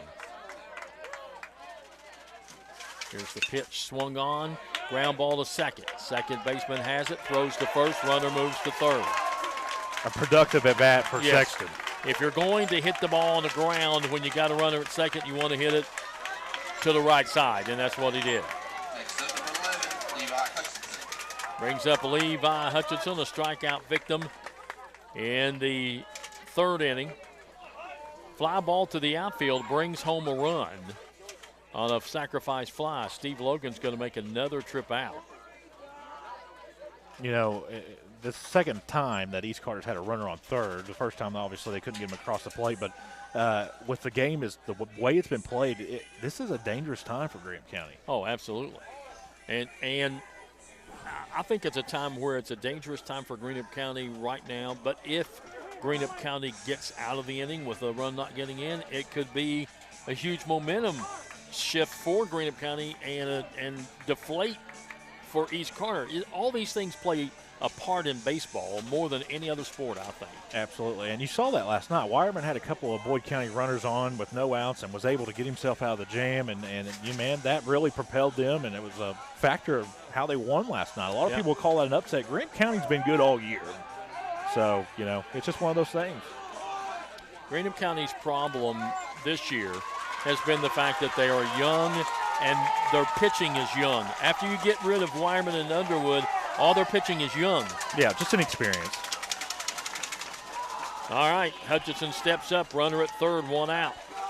Best scoring opportunity. Did they get him? And it gets away from the catcher, and the run will score.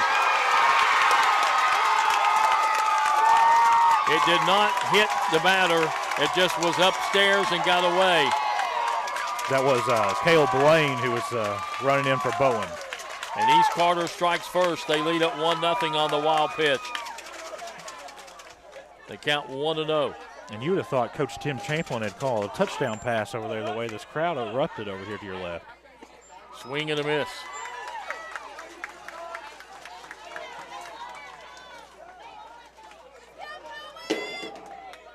A double, a ground out, and a wild pitch. Squares to bunt. Oh, great bunt. Wireman's way back, won't be able to make the play. So this is the inning East Carter's been hoping for, and where Greenup County now has to settle down. I mean, just a perfect bunt by Hutchinson, and a guy that's got some serious wheels himself was down there, and Wireman just had no throw. It's a go down as the infield single for me. Oh, bunt single, no doubt. I mean, Wireman, it was the perfect time to bunt because he's playing back. Right. Not expecting a bunt. So runner at first, top of the order. Tate Scott lined out to left, walked. First pitch is a called strike. Great pitch there by Underwood. Outside part of the plate.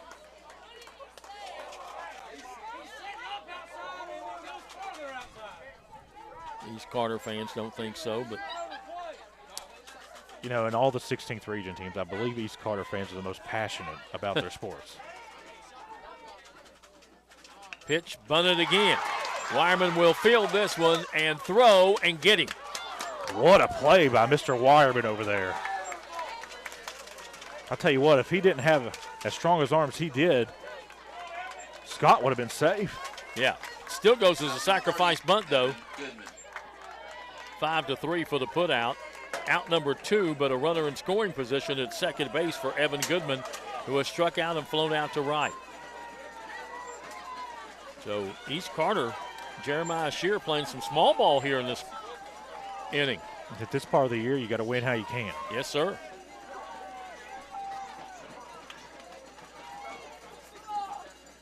Strike called on the outside part of the plate. He's thinking, I don't know if one run's going to be enough. I need to get more. Well, it's just like money. You can never have enough. Trying to get that runner over and does get him in scoring position.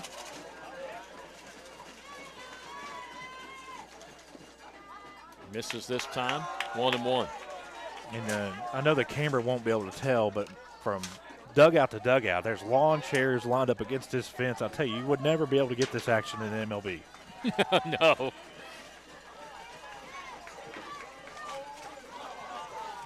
Really a perfect place for fans. Absolutely. Swing and a miss. Because you got the stands, and they're back far enough and up that people sitting on the fence don't really block anybody's view. Yeah. And, of course, we want to thank the fans for not blocking our view. They easily could have. Well, we've had to ask a few to move, but they've been nice and did. 1 ball, 2 strikes. Checking the runner back at second base. Here's the pitch. Struck him out. That'll end the inning, but East Carter gets a run on 2 hits. They leave a runner. We go to the 6th. It's East Carter 1, Greenup County nothing on Cool TV. JSB Industrial Solutions, Inc. is owned and managed by Shane Wallingford to be a solutions provider for manufacturers tailoring to their specialized needs. It was created with the vision that good communication among all parties will provide the best answer to the problem. From ball mills used in pulverization to custom design of equipment or components, JSB Industrial Solutions, Inc. will gladly work with clients to resolve the issues that are prevalent. Their vision is to make your project their successful business. JSB Industrial Solutions, Tollsboro, Kentucky.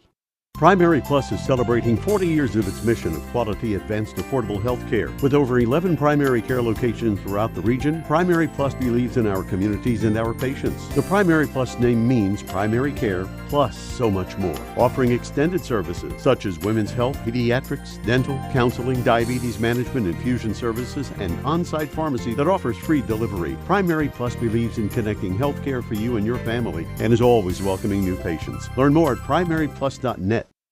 When you need to say happy birthday, get well, thinking of you, or any special occasion, say it with flowers from Fields Flower Shop in Ashland and Grayson. Fields Flower Shop can also take care of your sympathy needs, and they carry a beautiful selection of silk flowers, balloons, and fruit baskets. They've provided quality service since 1920. Call 606-324-2184. That's 606-324-2184. Fields Flower Shop, 221 15th Street, Ashland, and US 60 Grayson.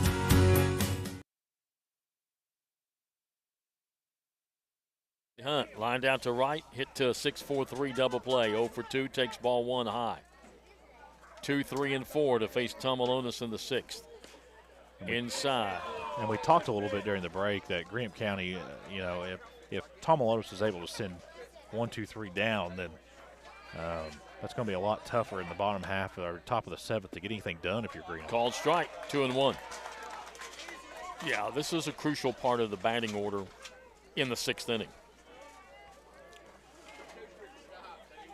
2-1 pitch, swung on, ground ball, slowly back to the pitcher. He has it. He's going to have to make a tough throw, and he throws it away. And that's going to get the runner all the way to second base. And not what you wanted, and the first baseman. And East Carter's disputing what happened there. It looked like that's something we'll have to go back and watch the replay of because I wasn't really sure. East Carter is arguing that was runner obstruction. On the throw? On the throw. They said that the runner maybe went out of the baseline. The run. They're going to call it a foul ball. How is it a foul ball? Oh. They're going to say it hit in the plate first. Wow. That's what. Yeah, that couldn't have been runner interference because he's got the right to go down the path. Absolutely. So that can't be. I thought the first baseman got hurt a little bit, though, as the ball came in there. It looked like he'd hurt his hand or his arm. It's just hanging there. I hope he's okay. Because he had to go down for the ball, and the ball, was in the ground, and then there was a little bit of contact. So they're saying the ball either hit home plate or hit him first. So the ball would be dead technically, right?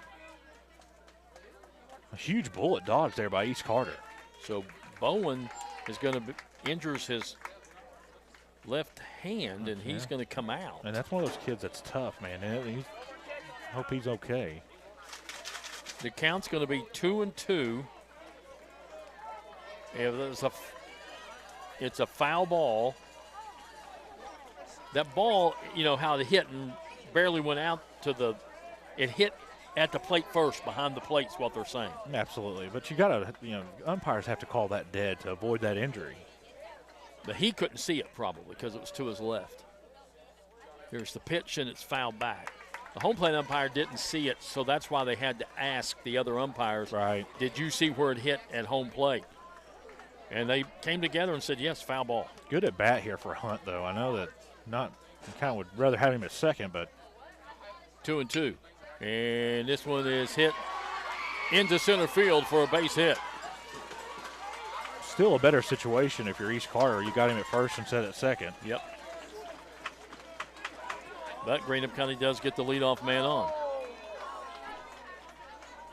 Hit brought to you by Red 8 RX Pharmacy in Greenup. For all your pharmaceutical needs, see Red 8 RX Pharmacy.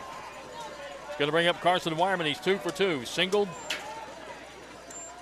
Both times, single to left field, single to center field. Runner at first, nobody out.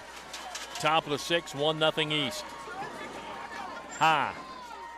Mr. Do-It-All for Greenup. Just Carson Wireman's been a stud the whole season, was yesterday also, and not really a tough ask when you've got a guy that's got as much skill as Wireman is at the plate, trying to tie this game up.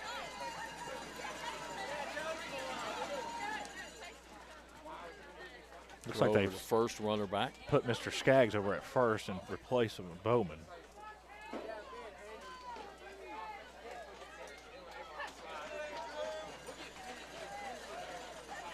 Looking in for the sign, checks the runner. Comes to the plate. Strike. Off-speed breaking ball. Don't be surprised if Hunt takes off here, Jim. He's got a couple of extra steps in his leadoff here the last couple of times. I wouldn't be surprised to see a hit and run.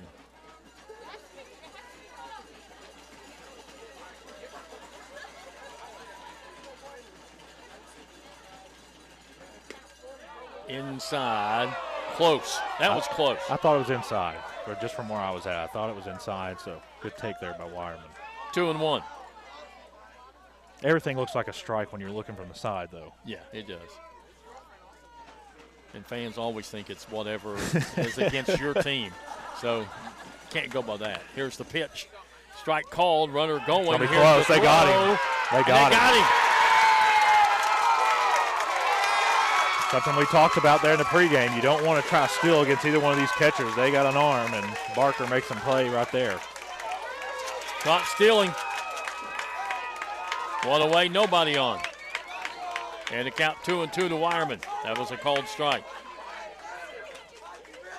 And he got a huge jump. You talk about Hunt getting a jump there from first. 2-2 to Wireman inside, 3-2. I think that there's been a couple of pitches here to Wireman. I don't think he can take again. Payoff pitch, swung on, popped him up.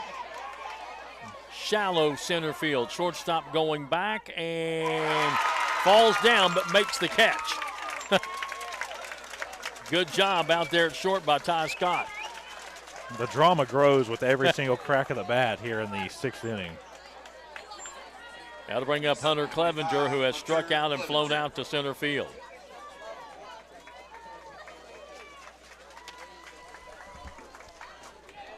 So 2 down, nobody on in the 6th. Greenup County down to the last 4 outs. Tom Malone's ready, and the first pitch fouled off and out of play. Something we haven't seen a lot of. Just, kind of reminded me, we haven't seen a lot of foul balls. Not in this game. Of course, we're over the baseball budget here in the regional tournament. A 1 pitch swung on, fly ball. Tough spot. Short center field, center fielder coming in, second baseman going back. It falls in between everybody. We've talked about it yesterday and today. That's that big outfield. Absolutely. You got to figure out where you're going to play, and then sometimes the little bloopers are going to get in there. And when you shift your defense, you're playing with fire, because if you have an opposite field hit, that could go as an inside the park home run, especially if you got somebody in the plate with some wheels. That single to center field hit brought to you by Red 8 RX Pharmacy and Greenup, second hit of the inning, 5th hit of the ball game. And it brings up Cohen Underwood, who has flown out to right center and flown out to center. 0 for 2. Underwood has a chance here to help himself out a lot. Pitch outside, throw down the first, runner back easily. Softball, Rowan County leading Ashland 6-1 after 5. A lot of people predicted a Lewis County, Rowan County final in softball. Pitch, it's called strike. Well, anymore, you just go ahead and pencil in Lewis County in the regional final. Softball. Yeah, they're pretty good. Round's really good this year. 2-1 pitch, low, 3-1. I'll tell you what, you don't have to worry about the pitch clock with Mr. Tom Alonis. No. He's ready to go as soon as he gets the ball.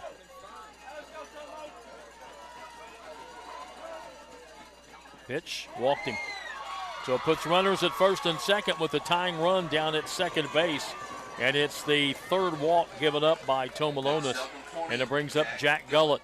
And Jeremiah Shear going to go out and talk to his pitcher in his infield as things get a little bit more dramatic here. Greenup County did win a thriller last night. The game was 6-3, the final, but as a baseball fan, this has been a better game. Yeah, it's exciting. But some of your lower scoring games are your better games. Because it's coming down, I mean, our first game, semifinal game, was that way. You just didn't know what was going to happen. It goes like that in all sports. Sometimes football games are dictated by missed extra points. Yeah, absolutely.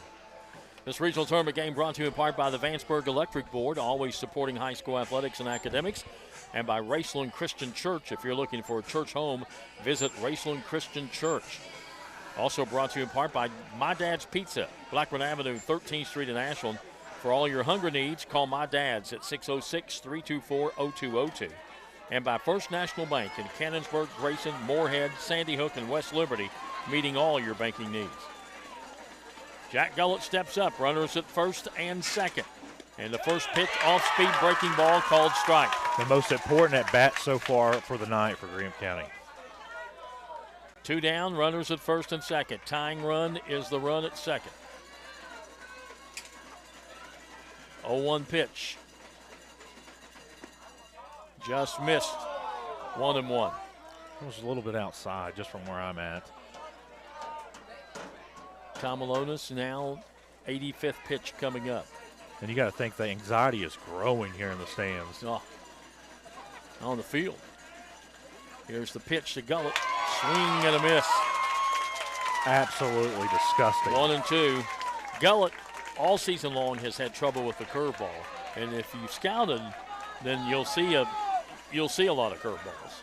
And he's thrown 3 of them. And here's another one. But he hits this one back up the middle. But right there is the second baseman to grab it and step on the bag. And that'll do it for Greenup County. They get runners at first and second. They can't get anybody in. We go to the bottom of the 6th inning. It's East Carter 1, and it's Greenup County nothing on Cool TV. I've been a member for a little over 46 years. They're very family oriented. You just walk in and everybody's friendly. They talk to you, they know you by name. You may not go in there for a day or, several years, and I think you go in there and you still feel like family. Recently, we refinanced our home, and it felt like it was right because we trust the people that work there. This is my people. Ashland Credit Union. Own your journey. At Tri-State Pawn and Jewelry, not only do we have the best deals, but we also make your purchases easy and convenient with our no-fees layaway program. No fees? Just 10% down, 10% monthly payments for 10 months on any item in our store, excluding new handguns. Tri-State Pawn and Jewelry offers this fantastic layaway program at all 3 of our locations: 4250 Winchester Avenue, Ashland, 519 4th Avenue, Huntington, 522 29th Street, Huntington. Visit Tri-State Pawn and Jewelry today. Quality jewelry for less. Much less. Since 1959, Ashland Office Supply Office USA has been your one-stop shop for all your product needs, offering great service, competitive pricing, and quality products. From general supplies like pens, calendars, and envelopes, to supplies like laser toners, inkjet cartridges, ribbons, and paper, to equipment like laser printers, inkjet printers, shredders, and more. Ashland Office Supply Office USA has it all. Go online to ashlandoffice.com or call 800-926-1267. Ashland Office Supply Office USA, 2129 Street, Ashland.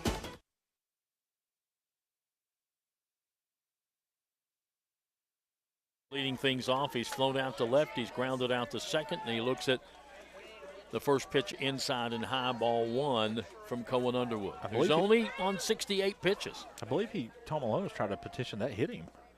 This one's low. Underwood has given up 5 hits, the 1 run. He has struck out 4. He has walked 2. As you get older, you start to wonder how much does each one of these bats cost. You do, and especially you got to throw out numbers like $300 or $400. Yeah. 3-0 to count now.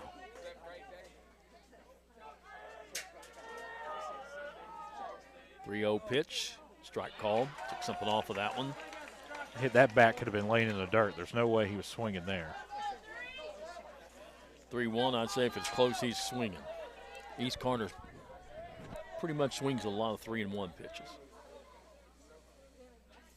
He swings. Not necessarily a really good pitch to swing at. Got a piece of it. 3-2. Kind of fully extended both arms there, trying to foul it off as if it were a full count. That one sort of broke away from him a little bit. Might have had him a little bit fooled. Payoff pitch on the way. And it's a line to center field. Base hit.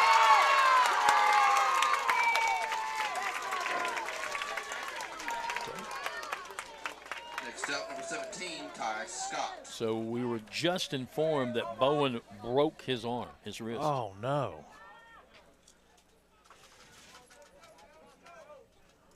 Oh, you hate to hear that. Just really, really great kid. But you know what, though? I'm going to brag on him a little bit here. You wouldn't have known that when he walked off the field. He wasn't screaming. He wasn't crying. He walked off and like a man. That brings up Ty Scott, who has walked and had an infield hit. And the first pitch misses ball 1. Well, Jeremiah might try to just put some tape on it, get him to go tomorrow. I don't think so. Does change up that, though. Bunt down the first baseline, and Gellett will field it and tag the runner out. So the sacrifice bunt works. The 3 unassisted with the sacrifice bunt. 1 out runner at second. Brings up Blake Halls, reached on the fielder's choice and flown out to left field. 0 for 2 in the ballgame. Scott did a really good job of buying the base runner some time there. Tom Malone is kind of dancing right there a little bit before the tag was made.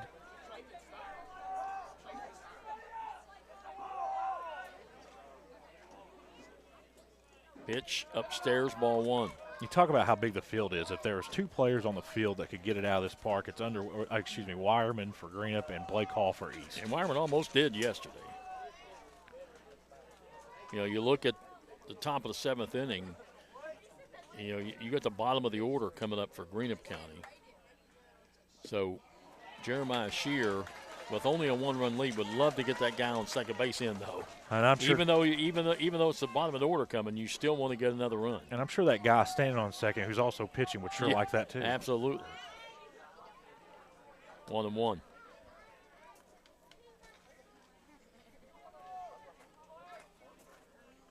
Pitch swung on, line to the shortstop. He'll throw to third. Oh, what a heads-up play. What a heads-up play for Greenup County there. Tom Malonis decided to go, and Gammon Instead of even thinking about going to first, goes straight to third, and they had him. Great play. Hall will be on with a fielder's choice on the 6-5 put out to get that lead runner. And now there's 2 down. That was just really, really good baseball. And it brings up Jackson Barker, the catcher, who was singled and grounded out. Runner going. Here's the throw down, and he's safe. I'll tell you what, Barker looks like he's using about a 28-inch bat up there. The way he kind of conceals it with his body as his plate stance. Look how small his bat looks when he gets into his stance here. Still not. I mean, they got a really good jump on the steal. Absolutely, because Atkins made a great throw. Yeah, and it's not that Underwood's really not checking the runners. It's just they got some serious speed. Popped up, out of play. But you look at East Carter on the season. They're 117 out of 123 in stolen bases. Oh, they're going to walk him. They don't steal a lot. So Steve Logan's going to put him on to get a force out everywhere except home. So smart baseball, I think. You got to do this in the 6th inning. So an intentional walk. And here comes Skaggs, who replacing Bowen. And that'll be the 3rd walk given up. And it'll bring up Connor Skaggs, hitting 125 on the year. And, you take a bat away, you take your starting first baseman away, but now you start to think you take away a huge key role in the pitching in the bullpen for East Carter with a broken arm. Oh, I mean, he might have been starting tomorrow night. Absolutely, and then, the winner of this game is for sure 100% going to face one of the better off-speed pitchers in Mr. Webb for Raceland. Who pitched a beautiful game in the district. In the first game when he had a one-hitter against Russell. Runners at first and second. 2 down. Underwood steps out. Skaggs steps back in. Big guy, isn't he? Yeah, Skaggs is one. You saw him play some really good basketball, especially against Boyd County. Gets away from the catcher on the pitch by Underwood, and a runner goes to third. Runner at first holds. So now they're on the corners, and he's going to send the runner at second. Absolutely. At first to second. And you know what else he's going to have to do? Use 2 Tide Pods on Blake Hall's uniform tonight. So 1-0 to count to Skaggs. Runners at first and third.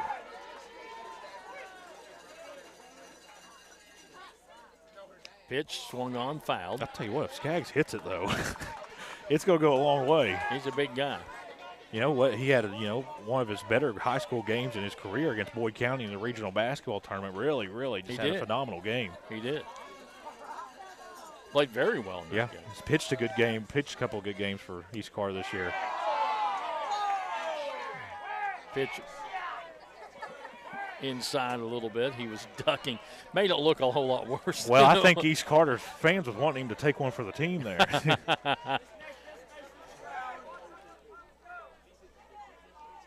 2-1 pitch, called strike. Good pitch there by Underwood. 2-2. East Carter's done a very good job of pressing Underwood here these last couple innings, but he hasn't wavered, man. He's been very, very good under pressure. 1 pitch away from getting out of this jam. And it's a ground ball up the middle, and it will score a run. What an at-bat for Skaggs. And you got to think, 1 run in this game feels like 10. Oh, absolutely. Infield hit, RBI.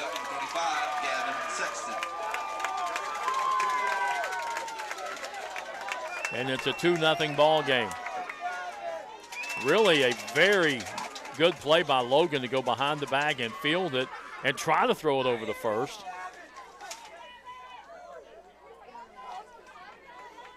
And it brings up Gavin Sexton, who has struck out and grounded out to second. He steps out. Runners at first and second. As all the East Carter fans are on their feet. Pitch called strike. Good pitch there.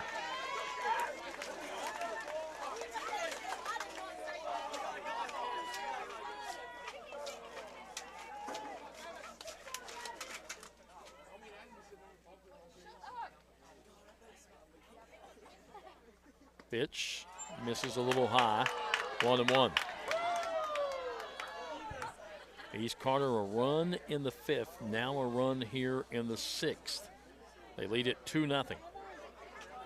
They still have runners at first and second with 2 outs. Count 1-1 to Sexton.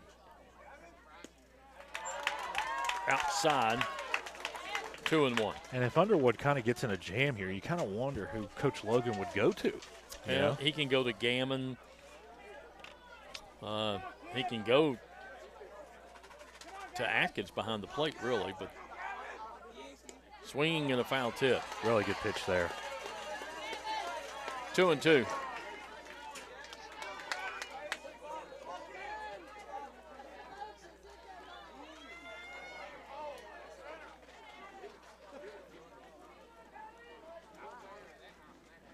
Two pitch swung on foul. I'll tell you what, when you're as sunburned as I am, when the temperature drops below 85, it's cold. It's chilly out here right now. Well, we got shorts on too. We do have shorts on.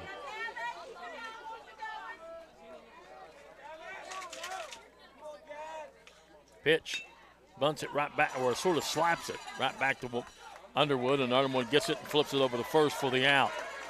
So that will go 1-3, but East Carter gets a big insurance run on a couple of hits, and they leave a couple, and we go to the 7th. It's East Carter 2, Greenup County nothing on Cool TV. Osman Pharmacy and Grill, located at 89 2nd Street in downtown Vanceburg, Kentucky, offers fast and friendly service with a hometown feel. Check out their specialty items in person or order them online at osmanpharmacy.com. Osman Pharmacy and Grill also has daily dinner specials where you can dine in or get your order to go. Stop by or call Osman Pharmacy and Grill today. Osman Pharmacy and Grill, 89 2nd Street in downtown Vanceburg. You hear the words banking convenience. Well, at Citizens Bank of Kentucky, we take it to the next step. 24 hours a day, 365 days a year with our new ATMs. To make a deposit, follow the easy steps. The Citizens Bank of Kentucky ATM will accept your deposits, and you can deposit cash and checks at the same time. Citizens Bank of Kentucky, the right bank for your life. The Tri-State's best gun and ammo store. The best fishing and archery department in the Tri-State, along with a full collection of benchmark and case knives. Borders Sporting Goods features the largest selection of Liberty gun safes in the Tri-State, as well as a vast collection of turkey shotguns. Borders is your stop for the best fishing products from Lew's, Shimano, Abu Garcia, St. Croix, and G. Loomis, as well as Berkeley and Strike King lures. For all your hunting and fishing needs, visit Borders Sporting Goods, US 60 West, Ashland.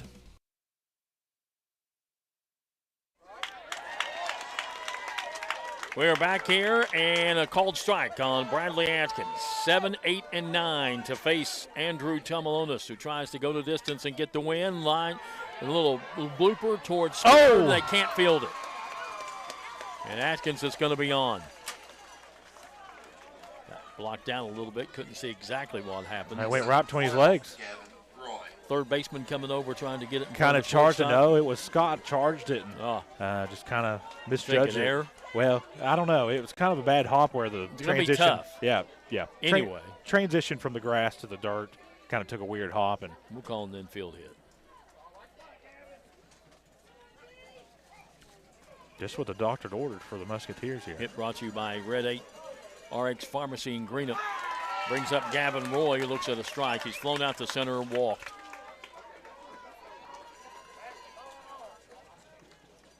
Six hits for Greenup County, but they have not been able to push anything across. Pitch in the dirt, gets to the backstop. Runner goes to second in scoring position.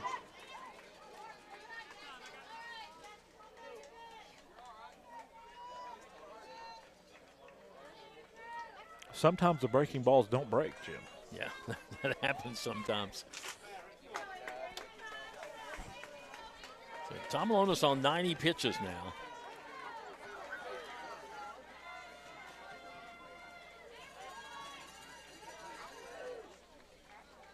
1-1 pitch. Ooh, good pitch. Must have been a little bit outside. I'll tell you, it was close enough to where he can't take it again.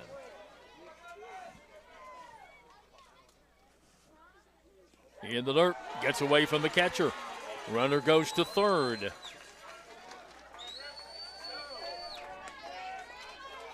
So now it's 3-1 with a runner at third and nobody out. Fly ball can plate a run. A wild pitch can plate a run. A hit to the deep part of the infield could plate a run. Just a regular bunt if you could go do for it. the out. Swing and a miss. But one thing's for sure, Jim, they're going to have to make contact with a baseball. Yep.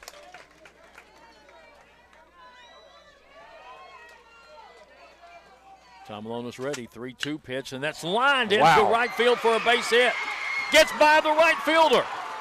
It's going to go all the way to the fence. He's going to go to second and hold up. And if he thought about going to third, he probably would have made it, Spencer, because the relay throw was mishandled by the second baseman. Content was sitting there at second, tying run. Of course, Greenup needs that here in the top of the seventh. As looks like Coach Shear is going to make a mound visit here. So a single to right field brings home Atkins, who had an infield hit, and then wild pitch got him to third. That gets him in to make it a 2-1 ball game here in the top of the seventh. Now you've got the tying run at second base. Still no outs. And nobody out. Gammon and then the top of the order. That's what makes Greenup County so dangerous. Sometimes their best baseball is when their backs are against the wall. They kind of embraced that underdog role yesterday against Boyd County, and here they are in the top of the seventh, final inning, down 2, and playing their best baseball so far today. This regional tournament game brought to you in part by My Dad's Pizza, Blackwood Avenue and 13th Street in Ashland. For all your hunger needs, call My Dad's at 606-324-0202. And by First National Bank in Cannonsburg, Grayson, Moorhead, West Liberty, Sandy Hook, meeting all your banking needs. So Gammon's going to come to the plate. Looks like we're going to get a pinch runner for Greenup County. I believe that is number 9. If I saw the number correctly. That is Sawyer Hatfield. He does pinch run a lot. So Gammon has walked and popped up to second. Tying run on second for Greenup. Nobody out, 1 run in. As Spencer said, tying run at second. Here's the pitch bunted. Runner will go to third. No play but to first. So they get the tying run at third, where a fly ball to the outfield could bring home the tying run. So Gammon's sacrifice bunt works. 1-3. And we're going to have a pinch hitter. Next up, number 10, Colin Alexander. Colin Alexander is going to pinch hit. What a spot to come off the bench and pinch hit for. Hey, we need you to go out at bat, and we need you to tie the regional semifinal game. By the way, we're 1 run down in the top of the last inning. There's a runner at third. It's kind of a scenario you play on a video game. Yeah. Left-handed hitter. First pitch, high and outside, ball 1. All of a sudden, this game has got really tense, hasn't it? The anxiety, I tell you, I'm sitting over here shaking my legs for both teams. 1 run in, the tying run at third. 1-0 to the batter, 1 out. If you're East Carter, you immediately throw the ball home, and you live with what happens at first. Yeah, the infield's in. They're going to knock the run down. Pitch. Strike call, 1-1. And, you know, Jim, that was identical location from last pitch, but you can't take back-to-back pitches in the same location when it's that close. In on the grass, everybody. You get it past an infielder, you got the run in for sure. But yeah, and Greenup County has to have it. Swing and a miss. 1-2. A strikeout for Tom Alonis would be huge here. He's only had 2 in the ballgame. Yep. Greenup County's done a very good job of putting the bat on the ball, just haven't had a lot of production out of it. Flying into left field for a base hit. That'll tie this ball game up. And he's going to head for second, and he is there. That is the go-ahead run at second. What a great baseball game. I mean, a pinch hitter comes in. Wow.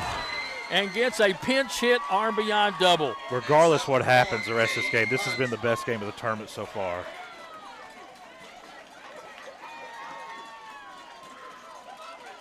Still only one away.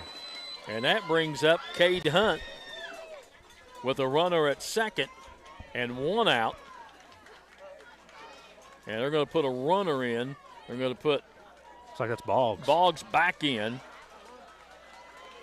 Man. Alexander pumping the fans up as he comes out. Did his job, didn't he? Hey, well, I tell you what, that's something he'll tell his grandkids one day. You talked about that scenario. Yeah. He can tell you that, hey, I did it. Hey, his parents better stop and get him a Happy Meal on the way home. Hunt has lined out, hit into a double play, and singled his last time up. And he looks at a called strike. You know, East Carter will get an at-bat here in the bottom of the seventh, regardless what happens here. But, man, Greenup County, when they need the plays, they make them.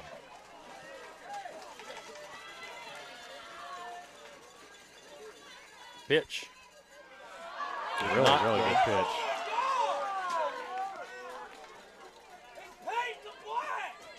One and one. The East Carter faithful are not happy about the strike zone. I thought that was a little low and inside. Oh, it was real low. Yeah, I didn't think.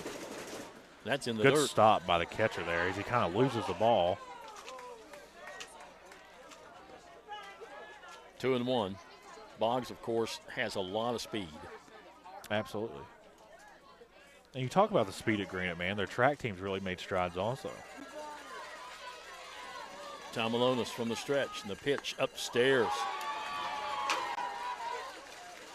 And we talked about it was dangerous time for Greenup a couple innings ago, and I think, you know, Jim, it might be a little dangerous time here for East Carter. The pitch counts hit 103, I think. Yep. Pitch. Walked him. And that brings Wireman up. Next up, number 3, Carson Wireman. Fourth walk given up by Tom Malonis. And it brings up Carson Wireman, who has singled twice and popped up to the shortstop. He is 2 for 3, and he has runners at first and second. The go-ahead run at second, only one out. The one guy you don't want at the plate if you're East Carter. First pitch is upstairs, ball one. Right now, Tom Malonis might be a little tired. And feels the pressure. Well, you know, he's been in this situation quite a bit. Not this exact situation. A little upset at himself after that last pitch. There's a pitch, called strike. Good breaking ball. 1-1. It's been a momentum-changing game in both ways. Both semifinal games have been great today. 3-2, and here it's 2-2. Upstairs. Just didn't break. You know, it was a breaking ball that just never really got down in the zone. 2-1 to Wireman.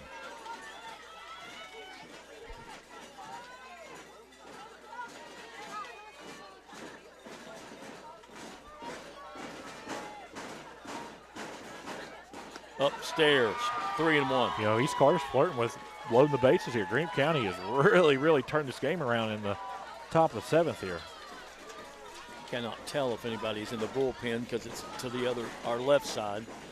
Oh, I mean, there has to be. 3-1. That one is hit hard down into center field, and it's. What a throw from the outfield to get that thing in. I believe that was Blake Hall that prevents a run being scored. Wow. What are they going to call? They're going to call something. No. Calling time, I guess. Yeah. That ball just dropped, didn't it? I think that the players thought that they may collide, and they both kind of held up there for a minute.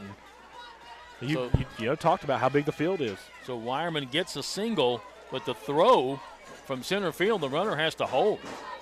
I mean, you look where Blake Hall's at, right in front of the Cougars sign out there in center field, and then look where the right fielder's at. Yeah. I mean, there's 60 yards in between them. Yeah. So it brings up Hunter Clevenger with the bases loaded, 1 out. Infield in. Pitch, line foul. Down the right field line. Winner to play Raceland tomorrow. Infield hit, single, sacrifice bunt, RBI, double, walk, single. Still only 1 out. They're loaded up. Clevenger in the dirt. Good stop by the catcher. Yeah, and there's nowhere to put him, Jim. I mean, something has to give right here. You surely don't want to walk in a run to give him the lead.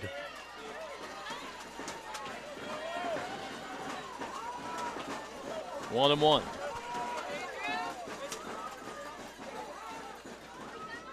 Oh, good pitch. Oh, beautiful breaking ball. 1 and 2 to Clevenger. That was kind of a breath of fresh air. East Carter was gasping there for a minute. It seemed like they'd run out of gas. Runners take their lead.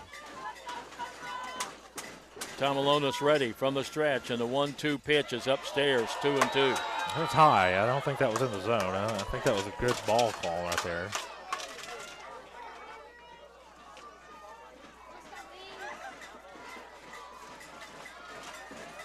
Two and 2 to Clevenger. Tom Alonis ready. And the 2-2 pitch upstairs again. Yep, same exact location. You know, it's 3 and 2. Out of the zone. Something's got to give right here. He's at 114 pitches. That means he can only pitch 6 more pitches, so East Carter will have to do something. I believe that's the rule. Isn't it 120? I think it's 125 maybe. Here's a shot up the middle. Base hit. 1 run in. They're going to send the other runner.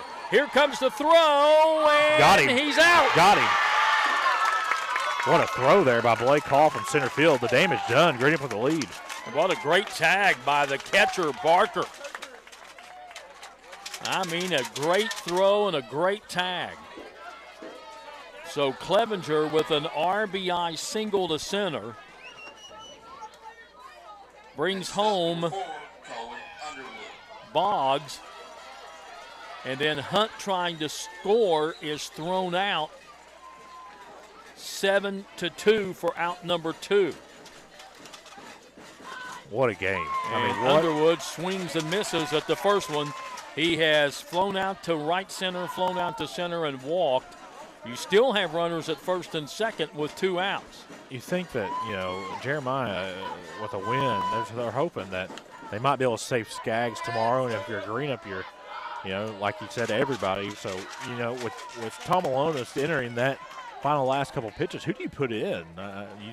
First name comes to mind. The Scott. It makes it tough. The Scott brothers. Yep. Yeah, one of them. And who are very good pitchers. Swung on, ground ball, hit to the right side. Second baseman has it, throws.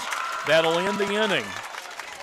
But Greenup County comes up with 3 runs, and they do it on 5 hits, and they take the lead 3-2. But East Carter coming to bat in the bottom of the 7th here on Cool TV.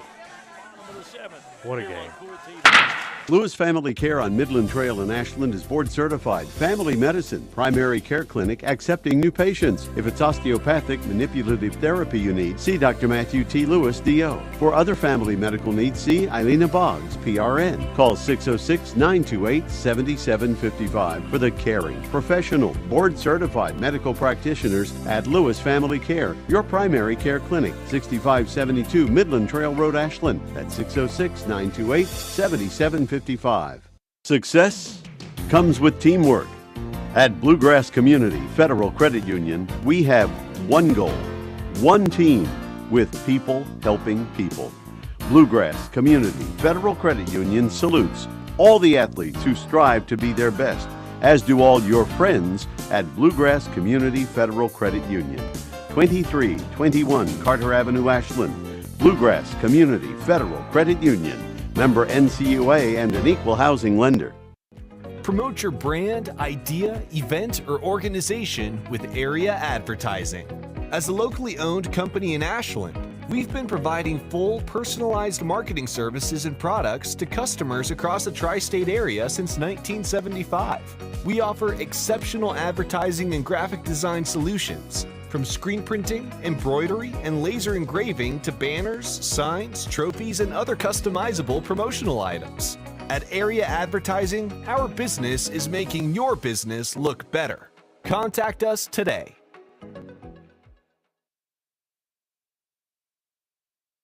Bottom of the 7th inning. East Carter 9-1-2 to face Cohen Underwood, and they're down by a run. We went scoreless through 4. East Carter got 1 in the 5th, 1 in the 6th. Greenup gets 3 in the 7th. East needs 1 to tie, 2 to win. If you're East, you just got to think, the tying run sitting at home plate right now. Just got to kind of work him around. Levi Hutchinson has struck out and had a bunt single. Beautiful bunt single. And Wireman this time is in on the grass. 1-1 the count. In the dirt. And, Underwood at 93 pitches. That's what I was about to say. I think he's good to go for this. If he doesn't walk some people right. or have to throw a lot. Which he hasn't tonight. No, he hasn't. Swung on, line right back up the middle. Shortstop has it, long throw. Did they get him? Got him. Yes! Great scoop over there by Jack Gullett. And a great play by Gammon at shortstop. Next up, number 16, Tate Scott. Both these teams very, very good defensively, and saw a great play there by Gammon, who had the heads-up play, throwing it over to third to get Tom Alonis out earlier. And he's a freshman. Yeah, I mean, just great talent for, you talk about both these teams. East Carter returns nearly their whole team next year, and so does Greenup, except for, Wireman, well, who's a stud. They lose a big stud. Yeah, that's one of the. They lose the bullet, as Steve Logan called it in the newspaper.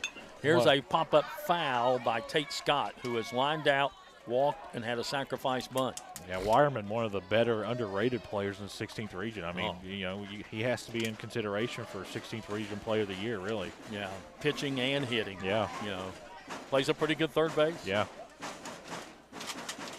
Early in his career, this one is outside. Early in his career, he caught. That's where the toughness comes in. 8th grade, 9th grade, sophomore year, he was catching. He even caught some last year when Atkins got hurt. 1-1 pitch, swung on. That is lined into left field for a base hit. So the tying run is at first. Goodman hasn't played up to his standards tonight. He has a chance to turn that around here. 8th hit of the ball game brought to you by Red 8 RX Pharmacy in Greenup. And Goodman has struck out twice and flown out to right. And his dad will tell you he's his own biggest critic, so not unfamiliar in this territory. He's been in the spotlight before. Runner going and no throw down as that ball was in the dirt. Now you ask yourself, Jim, do you bunt here? To get him to third? To get him to third and live with what Tom Alonis does at the plate. I don't know. Because I'm glad we're not managing. Well, because you already got one out. Right. You sacrifice. Right. You sacrifice the out to get him to third. Then right. There's two ways to look at it. You get him close. He's going anyway, and he's already there. Wow. I'll tell you what, and, I'm not going to call anybody out, but Underwood didn't even check the runner there. No. Didn't even look at him, and he was already almost to third by the time the pitch was being delivered. Oh, yeah, he took off. Well, I said he's already going. Aggressive base running there for East Carter is. Don't have to worry about bunting now. Yeah, I'll tell you what, this is the most noise this valley's heard since probably the Civil War. So now your tying run is at third. The go-ahead run is at the plate.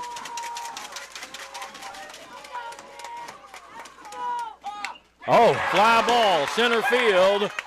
There, runner will tag. Here comes the throw. Not in time. Tie ball game. Listen to the crowd for both these teams, man. That's the biggest ovation for a flyout I think I've ever heard. Way to go, Evan Goodman. So Goodman puts one out there, and you got to give credit, though, to Tate Scott, Absolutely. who stole second. And then, was halfway to third before the ball even left the pitcher's Yeah, mound. I don't even think he even stopped. I don't even think he even looked at Underwood. He took off. He just took off. Tomalona steps up. Inside and high, ball one. It's easy for Mr. Tomalona. If he hits a home run, they'll win. That's as simple as it gets. There's been one. It sounds easy, in don't it? 2 days. Yeah, and that was a line drive. I don't think it went 10 feet off the ground. Yeah, it was left field line drive. In the dirt. 2-0. You know, you got Tomalonis here. Scott's on deck, and then you're going to have to face Blake Hall. So it's important here for Greenup County to get out of this inning right here. 2 outs. Popped him up. It's going to drift out of play. I tell you what, one day the ball is going to come through the tent and hit one of us.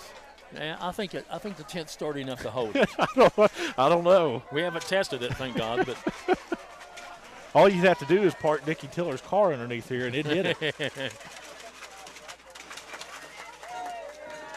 2-1 to count. Pitch swung on, popped up foul again.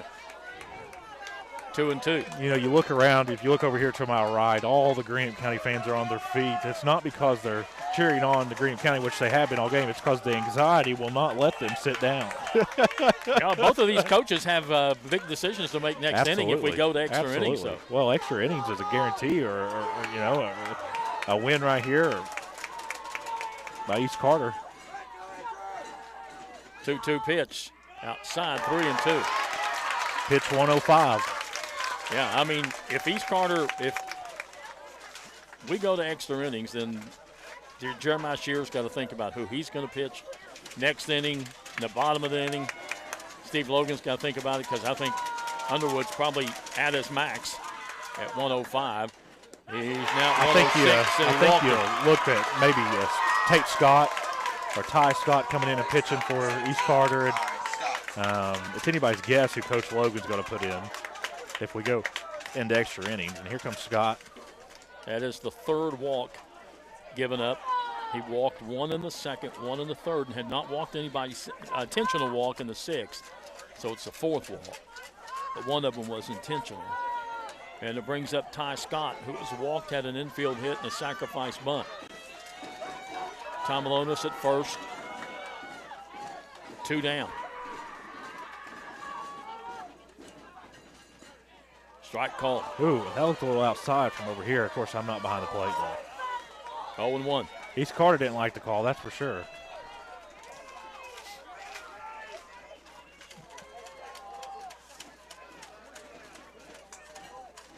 Do you run here? There's a ground ball hit to second. Second baseman has it, throws to first, and we're going to extra innings. East Carter gets a run, and they do it on one hit, and they leave a runner. We've completed 7. Your score is Greenup 3, East 3. We're going to extra innings. Back in a moment here on Cool TV. Scott Sharp, your 100th district representative, wishes the best of luck to all the 16th regional teams. Just as Scott Sharp works hard for you, he understands the hard work each team puts in to get to this regional competition. As your representative, his team puts forth all they have for the betterment of Kentuckians. Continue to strive to be the best, young athletes. Best of luck to all of you from your 100th district representative, Scott Sharp. Are you having trouble keeping your parking lot lit? Is customer safety one of your top priorities? If so, call River Cities Builders at 473-4112 for all your lighting needs. We have bucket truck and boom crane truck services. We have extensive experience in exterior lighting and parking lot lighting maintenance. No need to ever be in the dark again. Remember, call River Cities Builders at 473-4112 for all your lighting needs. We will light your path to success. When you have business away from home or a planned event far from your comfort zone, you're probably going to need a little help. Let A&A Porta Potties assist you with all your portable toilet needs. Whether on a construction site, planning for an outdoor wedding, or any other outdoor event, A&A Porta Potties are here to assist you. A&A Porta Potties also rents out storage containers, office containers, cooling fans, tables, and chairs. A&A Porta Potties, there is no event too big or too small for us to accommodate you.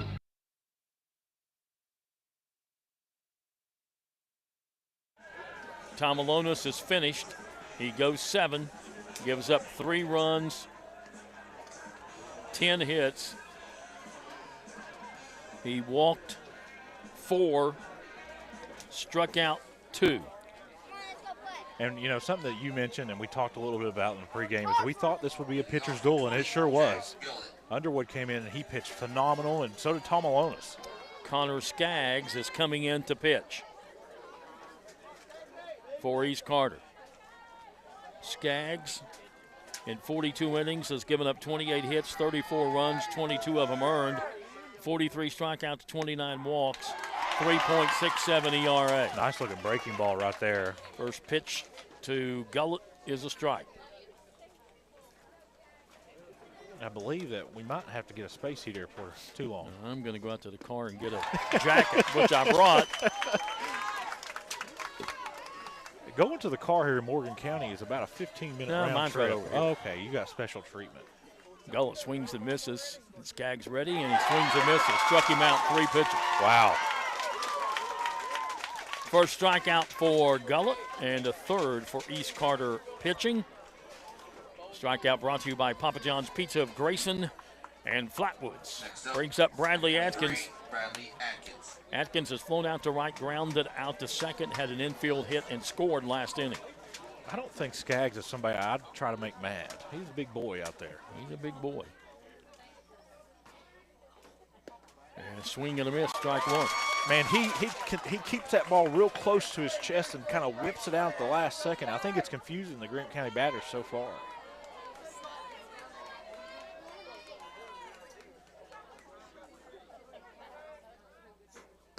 Ooh, just about got him that time. I tell you what, that'll go down as maybe one of the better plays of the game, him getting out of the way of that pitch. 1-1. Roy on deck.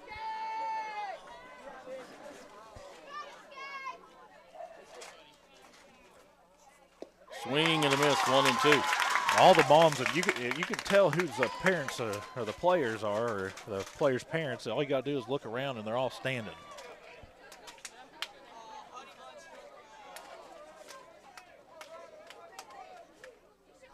One-two pitch in the dirt, 2-2. If you're Jeremiah Shear, you're hoping that Skaggs can have a quick top of the 8th inning. Well, you just hope he gets out of the inning anyways without any damage done. And then you score a run in the bottom of the 8th, and you can still use him tomorrow if he doesn't have that many pitches. Here's a line shot to right field. Oh, what a play by Hutchinson out there in right field. Caught it. Good play. He's made a couple of good catches tonight. I tell you what, if he hadn't earned the last name he did on that play. That ball was dying. And, that's something we talked about earlier in the game is the distance in between Blake Hall, who's in center, and Hutchinson, who's right over just to left, maybe 10 yards left of the scoreboard. That gap in between them, Jim, is probably 50 yards at least. Easy. Brings up Gavin Roy. He has flown out to center. Nope, Ty Logan is going to bat. So Ty Logan is going to bat. He's been playing second base, but he's been DH'd for. He has to bat, I think, because they did away with the DH. Now, James Collier would know this a little bit better than I do, but I believe the right field or the left field, no, it's right field fence is only maybe right at 300 at Fenway or under 300. So this field's technically a lot bigger than most of your MLB fields. 0-1 to Logan. Yeah.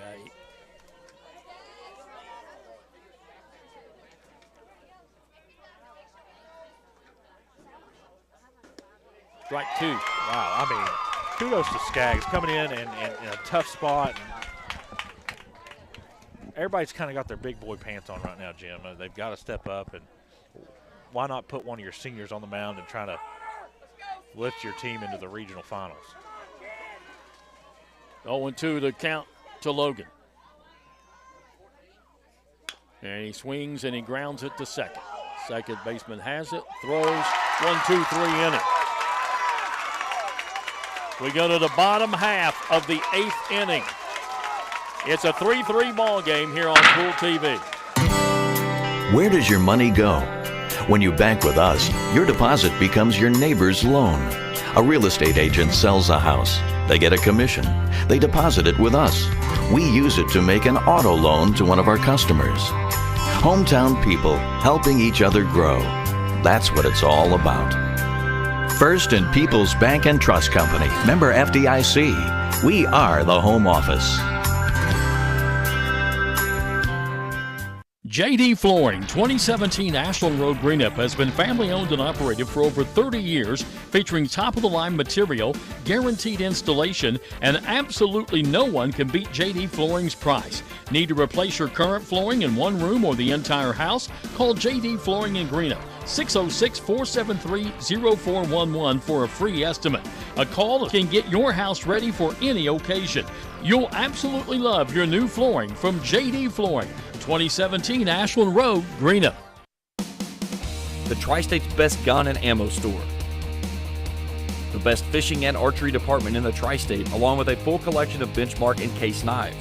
Borders Sporting Goods features the largest selection of Liberty gun safes in the Tri-State, as well as a vast collection of turkey shotguns. Borders is your stop for the best fishing products from Lew's, Shimano, Abu Garcia, St. Croix, and G. Loomis, as well as Berkeley and Strike King lures. For all your hunting and fishing needs, visit Borders Sporting Goods, US 60 West, Ashland. Bottom of the 8th inning, 3-3 ball game. Underwood stays on the mound for Greenup County, and he throws up a little off-speed pitch. It's high.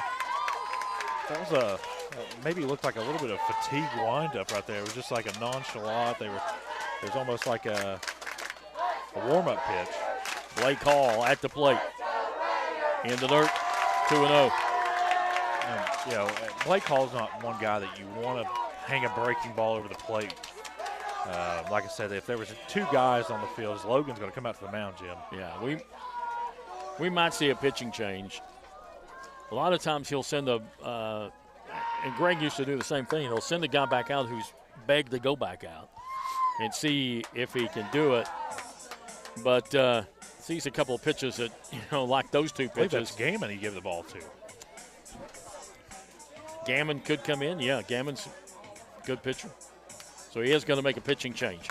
So we'll take a break. We are going to have a pitching change. We're in the bottom of the 8th inning. It's 3-3.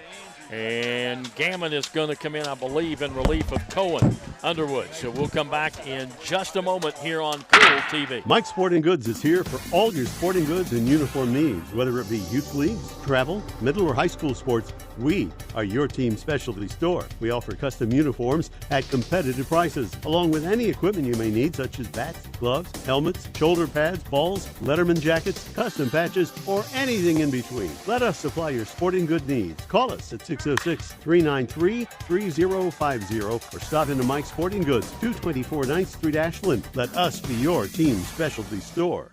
So if you just had it with your existing heating and cooling system, well, now is the time to invest in a new one before the hot days of summer arrive. And of course, the best place to go is Cadco Heating and Cooling, 2181 Winchester Avenue in Ashland. They've been in business for over 30 years, and they offer the best service and installation with fair, affordable prices. Give Cadco a call and see what they can do for you. 606-324-1121 or visit online at cadcohvac.com. It's Cadco Heating and Cooling in Ashland.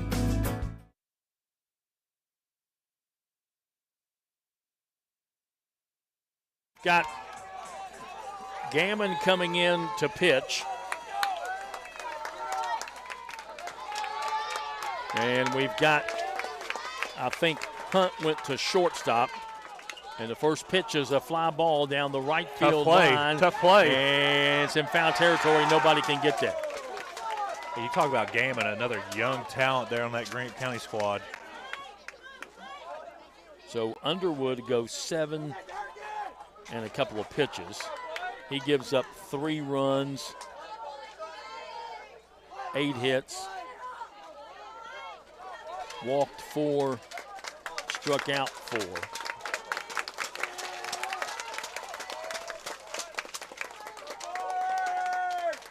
Pitch upstairs, 1-1.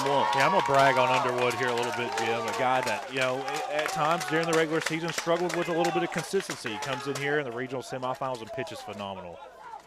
Pitched a really good game. Sure did. Casey Gammon in relief, and this one hit him.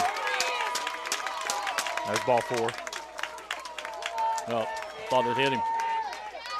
So he gives up a walk, and that's the time, when you're in the bottom of extra innings and when you get a guy on base, that's the winning run. Especially with no outs.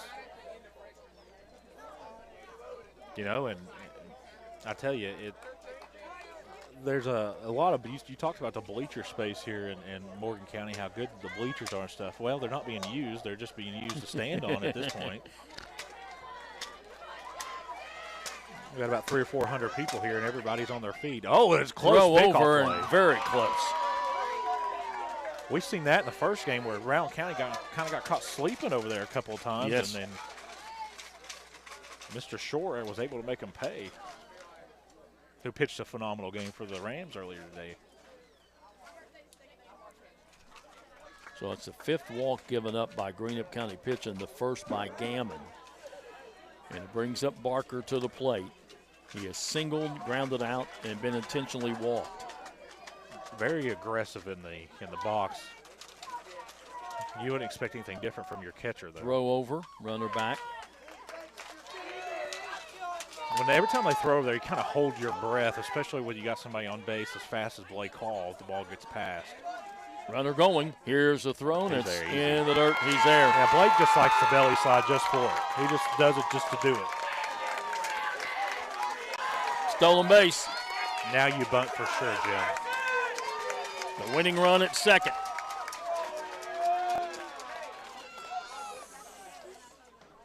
And it looks like the catcher's going to look over into the dugout. It's a sign. All these teams have these wristbands with these signs on them. Nobody out, runner at second base. Do you let him hit or do you bunt him? He's going to take a strike. Well, I think with a 1-1, I bunt him to get him to third. I think I Fly let ball him wins hit the here. game. I think I let him hit here, and with Sexton coming up, I bunt him.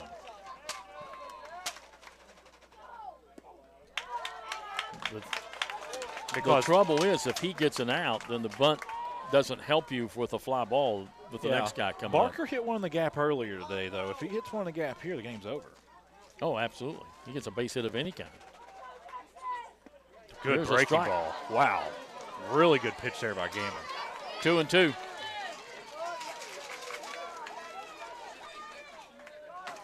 Got Wireman now playing first base, I think, or is that still Gullett? That's Gullett over there. Still Gullett.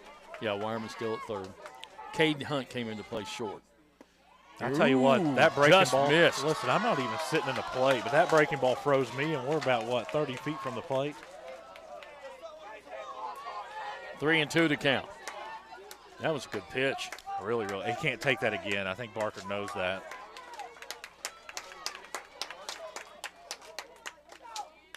Popped him up. Catcher has it. One away. Great play there by the catcher. Here comes Skaggs, who had an RBI his last time up, Jim. Yeah. I still would have bunted. My grandfather was always really pro bunting. Well, I mean, no outs, runner at second. Sometimes you got to play small ball to win ball. You get the runner to third because anything can happen. Absolutely. Wild pitch, pass ball, fly ball. Yeah. I mean, we can say that now. He hits one in the gap, Well, yeah, but at the moment, it's the thing to do. Right. I agree. But I guarantee you Skaggs is not going to bunt. But, Skaggs got an RBI single last time he got up the middle. He's like a 193 hitter. Yeah. If you're Steve Logan, you're taking your chances on him not getting another hit. And with him being a pitcher, he can really help himself out here, and I give Steve Logan over there credit, man. He's really taking his time in between pitches with this young pitcher out there, Gammon. Ball gets away from Atkins, but the runner can't go anywhere. I'm sure that's something they talked about in the dugout when they went in the last half of the inning was being able to check the runners, especially the way Scott was able to run around the bases in the last bottom half. I mean, Skaggs, that was just his third hit of the whole season. Yeah. Well, he hasn't seen the plate a whole lot. I'm sure. Runner's going. Oh, they got him. They got him in a rundown. This usually does not end well for the runner. Got him.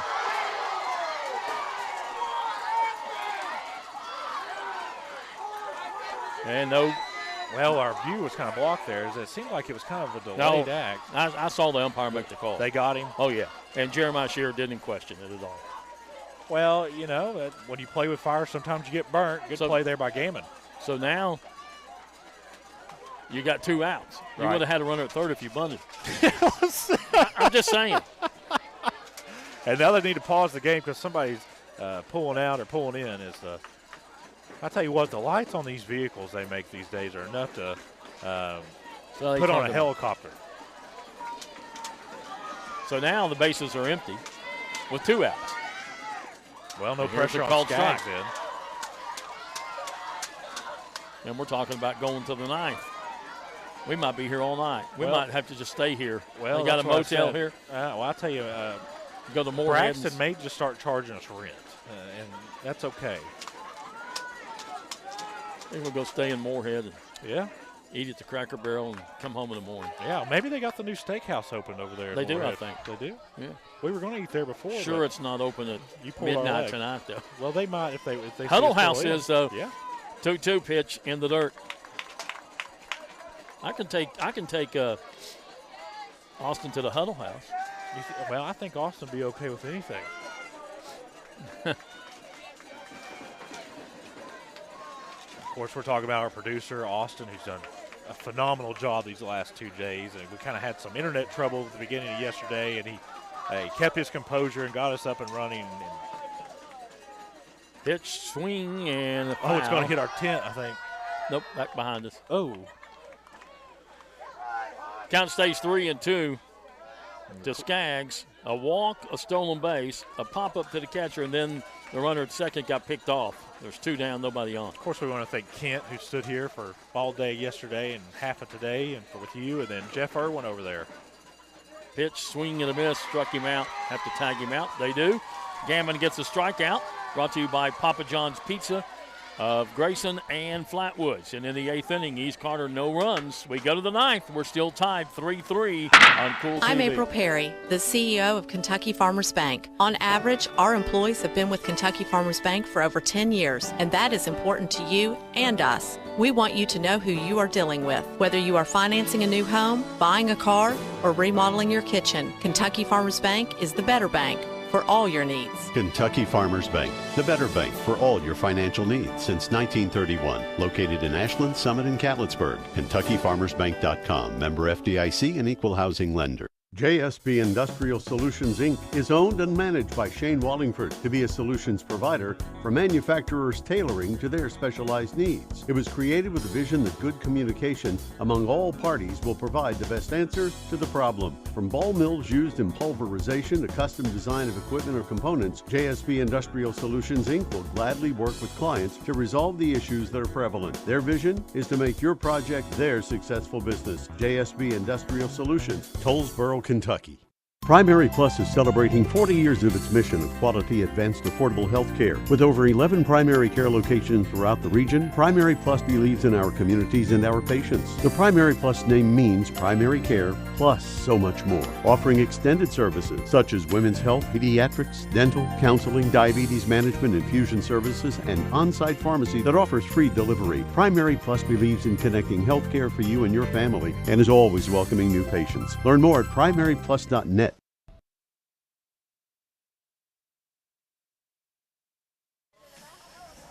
And we're back here, and we're going to the 9th. And it's 3-3. East Carter scored 1 in the 5th, 1 in the 6th. Greenup County got 3 in the 7th. East Carter comes back and gets 1 in the 7th. Nobody scored in the 8th. Leading off number 11, Casey Gammon. Gaiman has a little opportunity here, Jim, to help himself out. Now we go to the ninth. It'll be Gammon, Boggs, and Hunt due up. And if you're Skaggs, you've got to really just try to take care of these three batters because you don't want to face Wireman with runners in scoring position.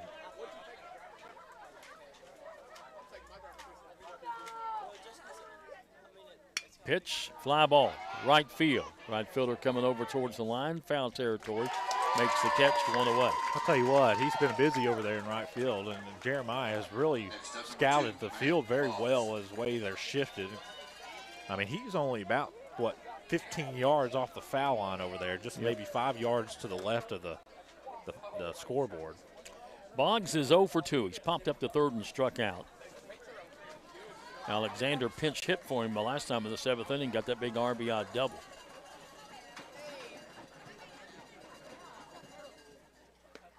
Strike called. I'll tell you what, that was a heck of a breaking ball. It kind of froze Boggs. He thought he was bracing for impact. Yep.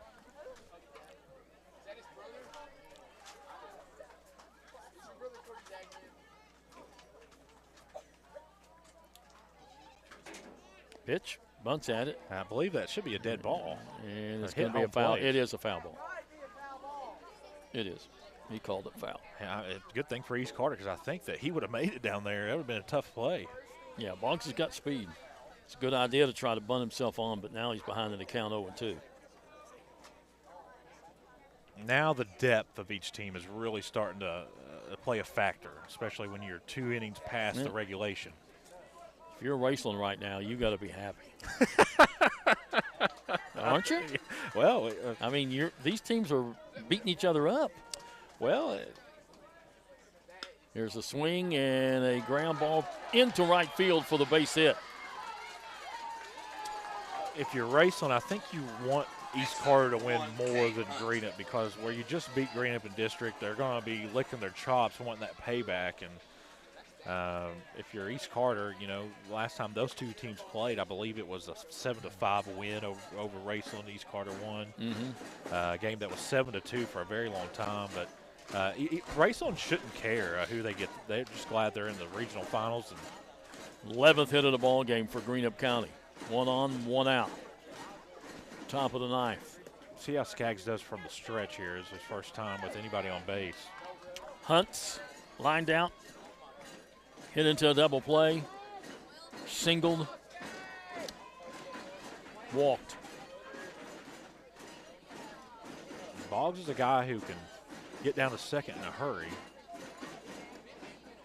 Ooh, but called strike looked a little low. I would say, I would say that Coach Logan's going to kind of keep his cards real close to his chest here because Barker's shown the capability of throwing out fast runners down at second earlier in the game. Throw over, Boggs back. Yeah, Boggs has got speed. And the way that Skaggs releases, he doesn't waste a lot of time getting the ball to play. So it would be a heck of a jump and a big lead to get down to second, I believe. He's 15 out of 17 on the year.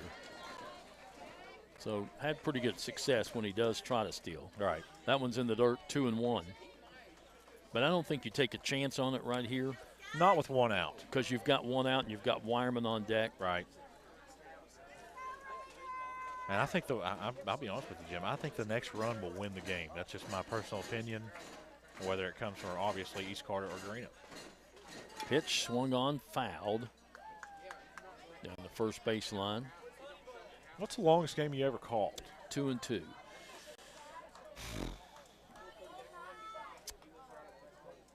Greenup County is playing down in Florida one year, and we were playing at the stadium at Dodgertown. And I think we went 14 innings, and a home run won the ball game. Really? It was a wild game. Well, I tell you, if we make it to 14 innings tonight, you might just have to take Austin to Waffle House there. Let's see. Lights on again. And finally, they get their attention. I don't know why anybody's lights would be on. Are they going home? Either going home or trying to warm the car. Turned it on to warm it up. Their lights terrible. 85 today, and they're trying to warm the car up. 2-2 the count. Pitch. Check swing. He Did he go? No. It was close. Oh, Skaggs thought he had it. 3-2. I thought he went there. That was really, really close. And I don't think the umpire was even looking down there at first base. First base? Oh, he called it real fast when they checked him. He said immediately, didn't go. Trust me, Gary Hale knows what he's doing. He's been around a long time. 3-2 pitch, runner going. Slow roller towards third. Only one play, and that's the first. Oh, and the runner's going, and they got him. What a play by Scott to get over to third. Why did you try to go to third? What a play by Scott to scoop that out of the dirt and make the tag. 5-3, and then back to 5 for a double play. And Greenup County gets no runs on one hit, and they leave nobody on base. When we go to the bottom of the 9th inning, we're still tied 3-3 here on Cool TV. When you need to say happy birthday, get well, thinking of you, or any special occasion, say it with flowers from Fields Flower Shop in Ashland and Grayson. Fields Flower Shop can also take care of your sympathy needs, and they carry a beautiful selection of silk flowers, balloons, and fruit baskets. They've provided quality service since 1920. Call 606-324-2184. That's 606-324-2184. Fields Flower Shop, 221 15th Street, Ashland, and US 60 Grayson. I've been a member for a little over 46 years. They're very family oriented. You just walk in and everybody's friendly. They talk to you, they know you by name. You may not go in there for a day or, several years, and I think you go in there and you still feel like family. Recently, we refinanced our home, and it felt like it was right because we trust the people that work there. This is my people. Ashland Credit Union. Own your journey.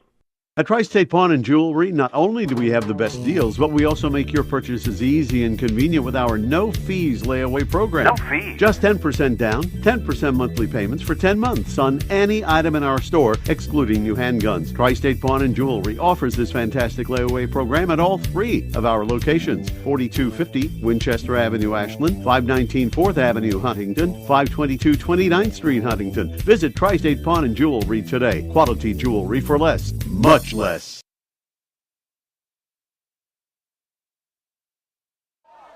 We go to the bottom of the 9th inning, 3-3 ball game. What a game.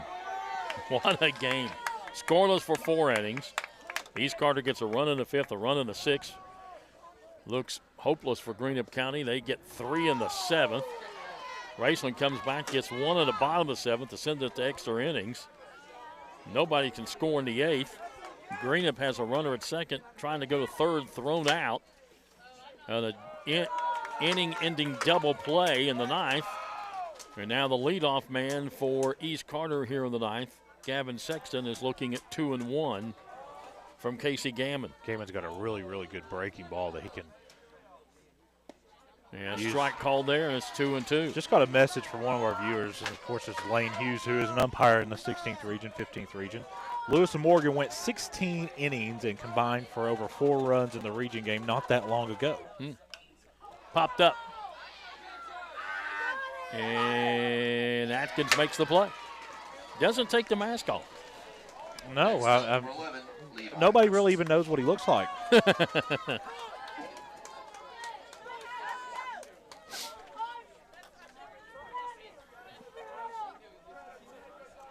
I remember that game now, come to think of it, at Morehead State University. Yeah. It lasted forever. I guarantee you Lane knows about it because he went home and sit on his recliner afterwards. Here's a pitch that just missed to Levi Hutchinson, who has struck out, had a bunt single, and grounded out to short. Has played a heck of a defensive game over there in right field.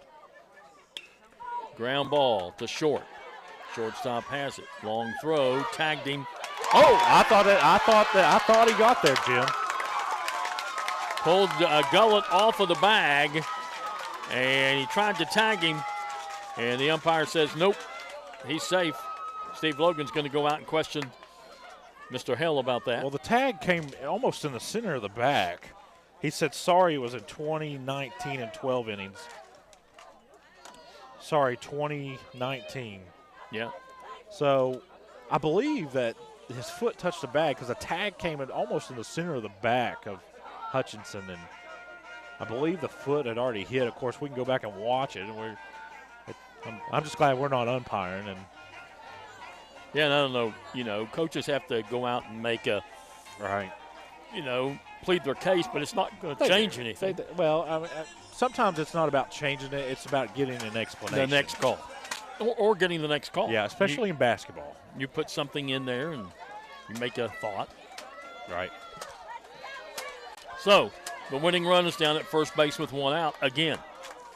And it brings up the top of the order now. Tate Scott lined out, walked, sacrifice bunt, single.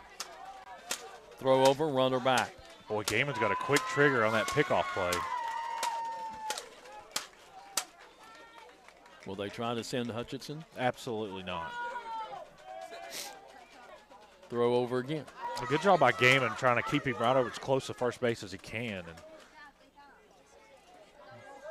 he doesn't have hardly any lead at all. I think I could get back with that lead.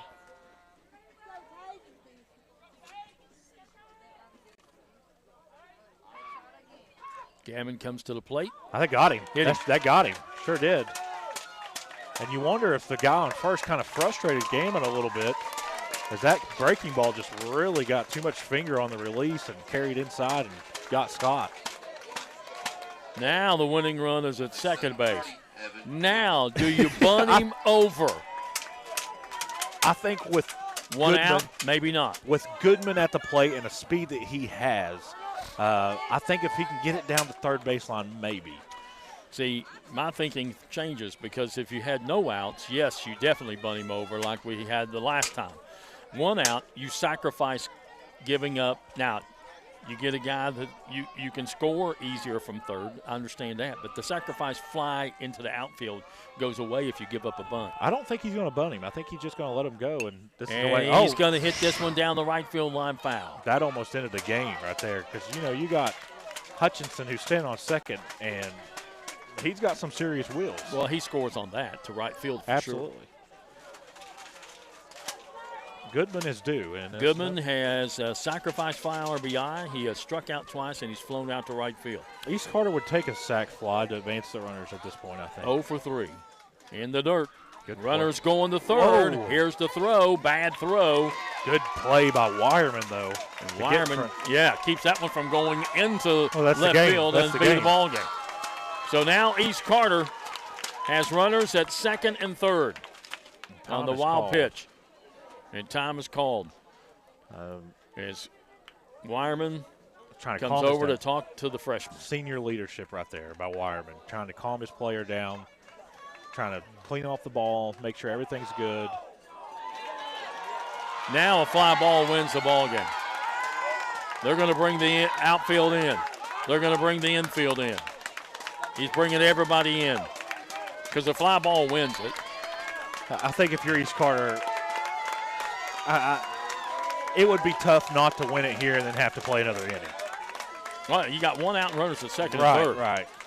I mean, all you got to do is put it past one of these infielders who's in on the grass, and the pitch is upstairs, 2-1. Or hit it over the outfielder's head because they're coming way in. Of course, Mr. Bowen, if you're just joining us, left the game with a hairline fracture in his arm.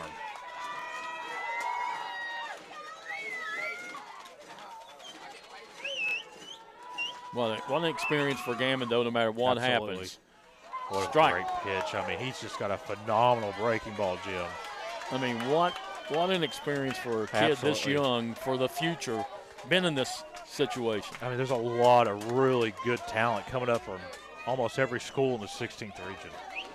2-2 to count to Goodman. 1 out. Runners at second and third. The winning run at third, and that's ball. I'll tell you what, I don't think that Evan Goodman can take that pitch again. That was very, very close just on the outside part of the plate.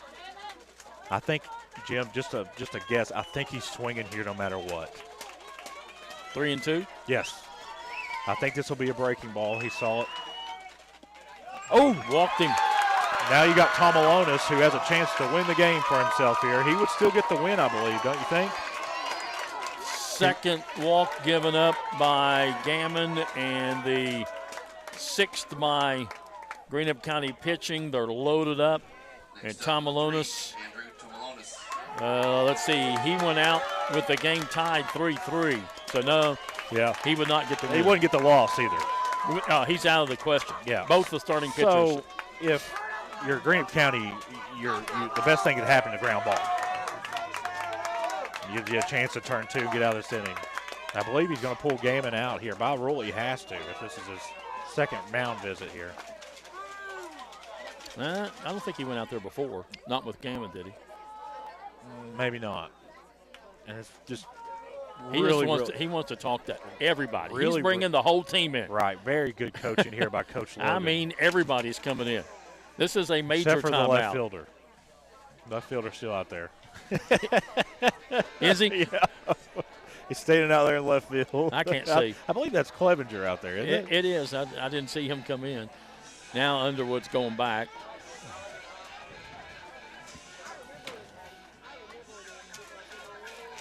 So, I mean, this is what you got him right here. 1 out, bases loaded. Yeah, I'm surprised that the umpires let that huddle go as long as it did, especially where. Well, they were talking about something over there. Yeah, probably where they're going to eat at after this game. I think they were talking about who's going to make what call, what's going to happen. There's all kinds of crazy things can happen right now. Yeah. Tom Malonis has flown out, grounded out, singled, and walked. He's 1 for 3 in the ball game. He can win it right here with a base hit. He can win it with a fly ball to the outfield. Or a walk. He can win it with a walk. And the infield is really in. And the first pitch is outside ball 1. And what Gaiman's got to do first to get it over the plate. You're Gaiman, you're almost afraid to put it over the plate because everybody's so much in. Yeah, but you know what? You've got to put the ball in play at some point. Because you can get a force at home if you force him to hit it to an infielder. In the dirt. And I think East Carter will be really conservative here on their base running. I don't think, unless the ball goes all the way to the backstop, I don't think they're going to send anybody home. And Gaiman's got to get the ball over the plate. And I think Tom Malonis is going to make him do it. You don't want to walk the run in. Tom Malonis is not going to go up there and swing at junk. He's completely content with walking this off with a walk. Strike called. Yeah, good pitch there. Tom Malonis didn't think so. 2-1. I'll tell you somebody that would know, another pitcher.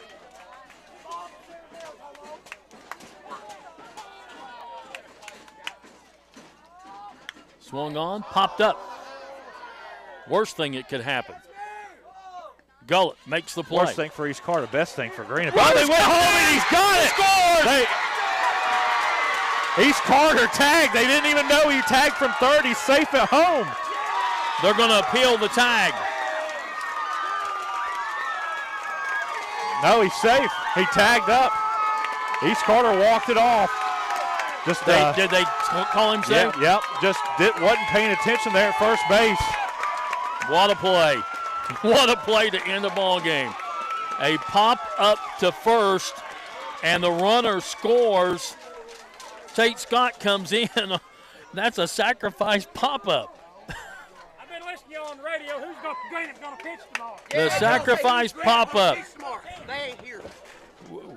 You all didn't count East Carter in any of this, and we're in the finals. I did. We picked them. Who's that? Some East Carter fans said we didn't pick him in the finals. I picked Easton Raceland to be in the finals. I've been telling people for months that I thought East Carter was the best team. What a play. What a heads-up play. A pop-up to first base, which ends up being a sacrifice fly, and scores the winning run. So East Carter gets a run on no hits in the 9th inning, and they win it by a final score of 4-3. What a ball game. Back with the totals in a moment on Cool TV. Since 1959, Ashland Office Supply Office USA has been your one-stop shop for all your product needs, offering great service, competitive pricing, and quality products. From general supplies like pens, calendars, and envelopes, to supplies like laser toners, inkjet cartridges, ribbons, and paper, to equipment like laser printers, inkjet printers, shredders, and more. Ashland Office Supply Office USA has it all. Go online to ashlandoffice.com or call 800-926-1267. Ashland Office Supply Office USA, 2100 29th Street, Ashland. Osman Pharmacy and Grill, located at 89 2nd Street in downtown Vanceburg, Kentucky, offers fast and friendly service with a hometown feel. Check out their specialty items in person or order them online at osmanpharmacy.com. Osman Pharmacy and Grill also has daily dinner specials where you can dine in or get your order to go. Stop by or call Osman Pharmacy and Grill today. Osman Pharmacy and Grill, 89 2nd Street in downtown Vanceburg.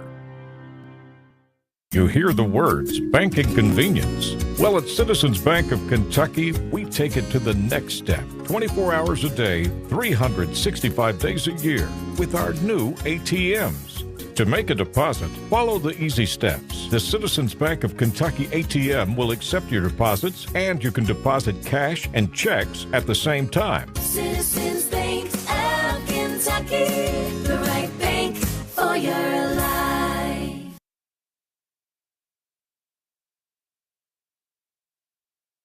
Welcome back here to Morgan County, where East Carter has moved on to the championship game, knocking off Greenup County in 9 innings by a score of 4-3. For East Carter, 4 runs on 8 hits, no errors. They left 7 on base.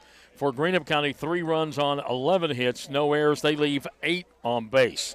Game was tied at the end of 7-3-3, and East Carter gets a sacrifice fly pop up to first base. What a play to win the ball game on the run scoring from third base to win it by a score of 4-3. We'll come back and wrap it up for you and give you your pitching totals. We'll do that in a couple of moments here on Cool TV.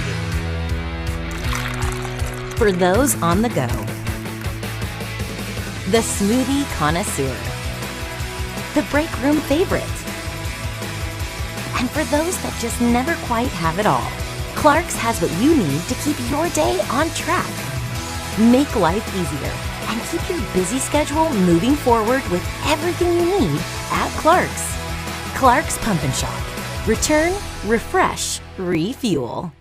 When you want real, authentic Mexican menu items, you want Tres Hermanos Nunez. Accept no substitutes. None compares. Fajitas, tacos, burritos, quesadillas, chimichangas, even vegetarian choices. A kids menu, desserts and salads, a tasty, budget-pleasing selection for you and your family, unlike any others. Should be your first and only choice for authentic Mexican all throughout the tri-state. Ashland, Greenup, Grayson, Paintsville, Canova, South Point, Olive Hill, and Cannonsburg. Tres Hermanos Nunez, the best around. If you're looking for a complete discount pharmacy with old-fashioned service and excellent prices, look no more. Since 1979, Stultz Pharmacy has provided our area with the finest in pharmacy care. 24-hour emergency prescription service, free delivery, and drive-through service for prescriptions. Stultz Pharmacy continues to fill all of your expectations. They carry a nice selection of gift items. For hometown service, see the professionals at Stultz Pharmacy in Greenup. More than you expect from a pharmacy. Stultz Pharmacy.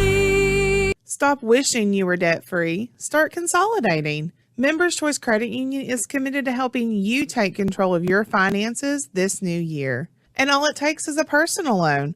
Imagine one monthly payment at a great interest rate. Stop worrying about debt. Start taking control of your finances. Consolidate your debt today with the help of your credit union family at Members Choice. Visit us online at mccu.net.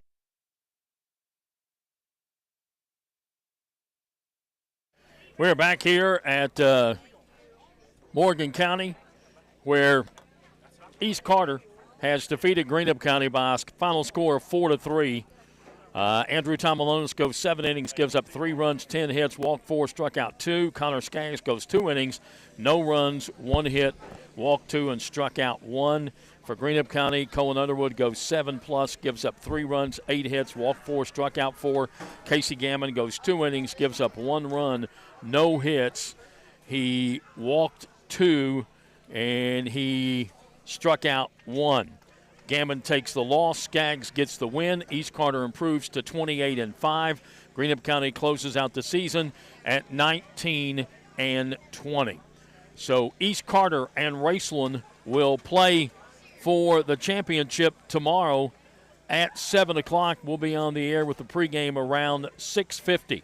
Final score again, 4-3 in 9 innings. East Carter wins it. Raceland won earlier today over Rowland County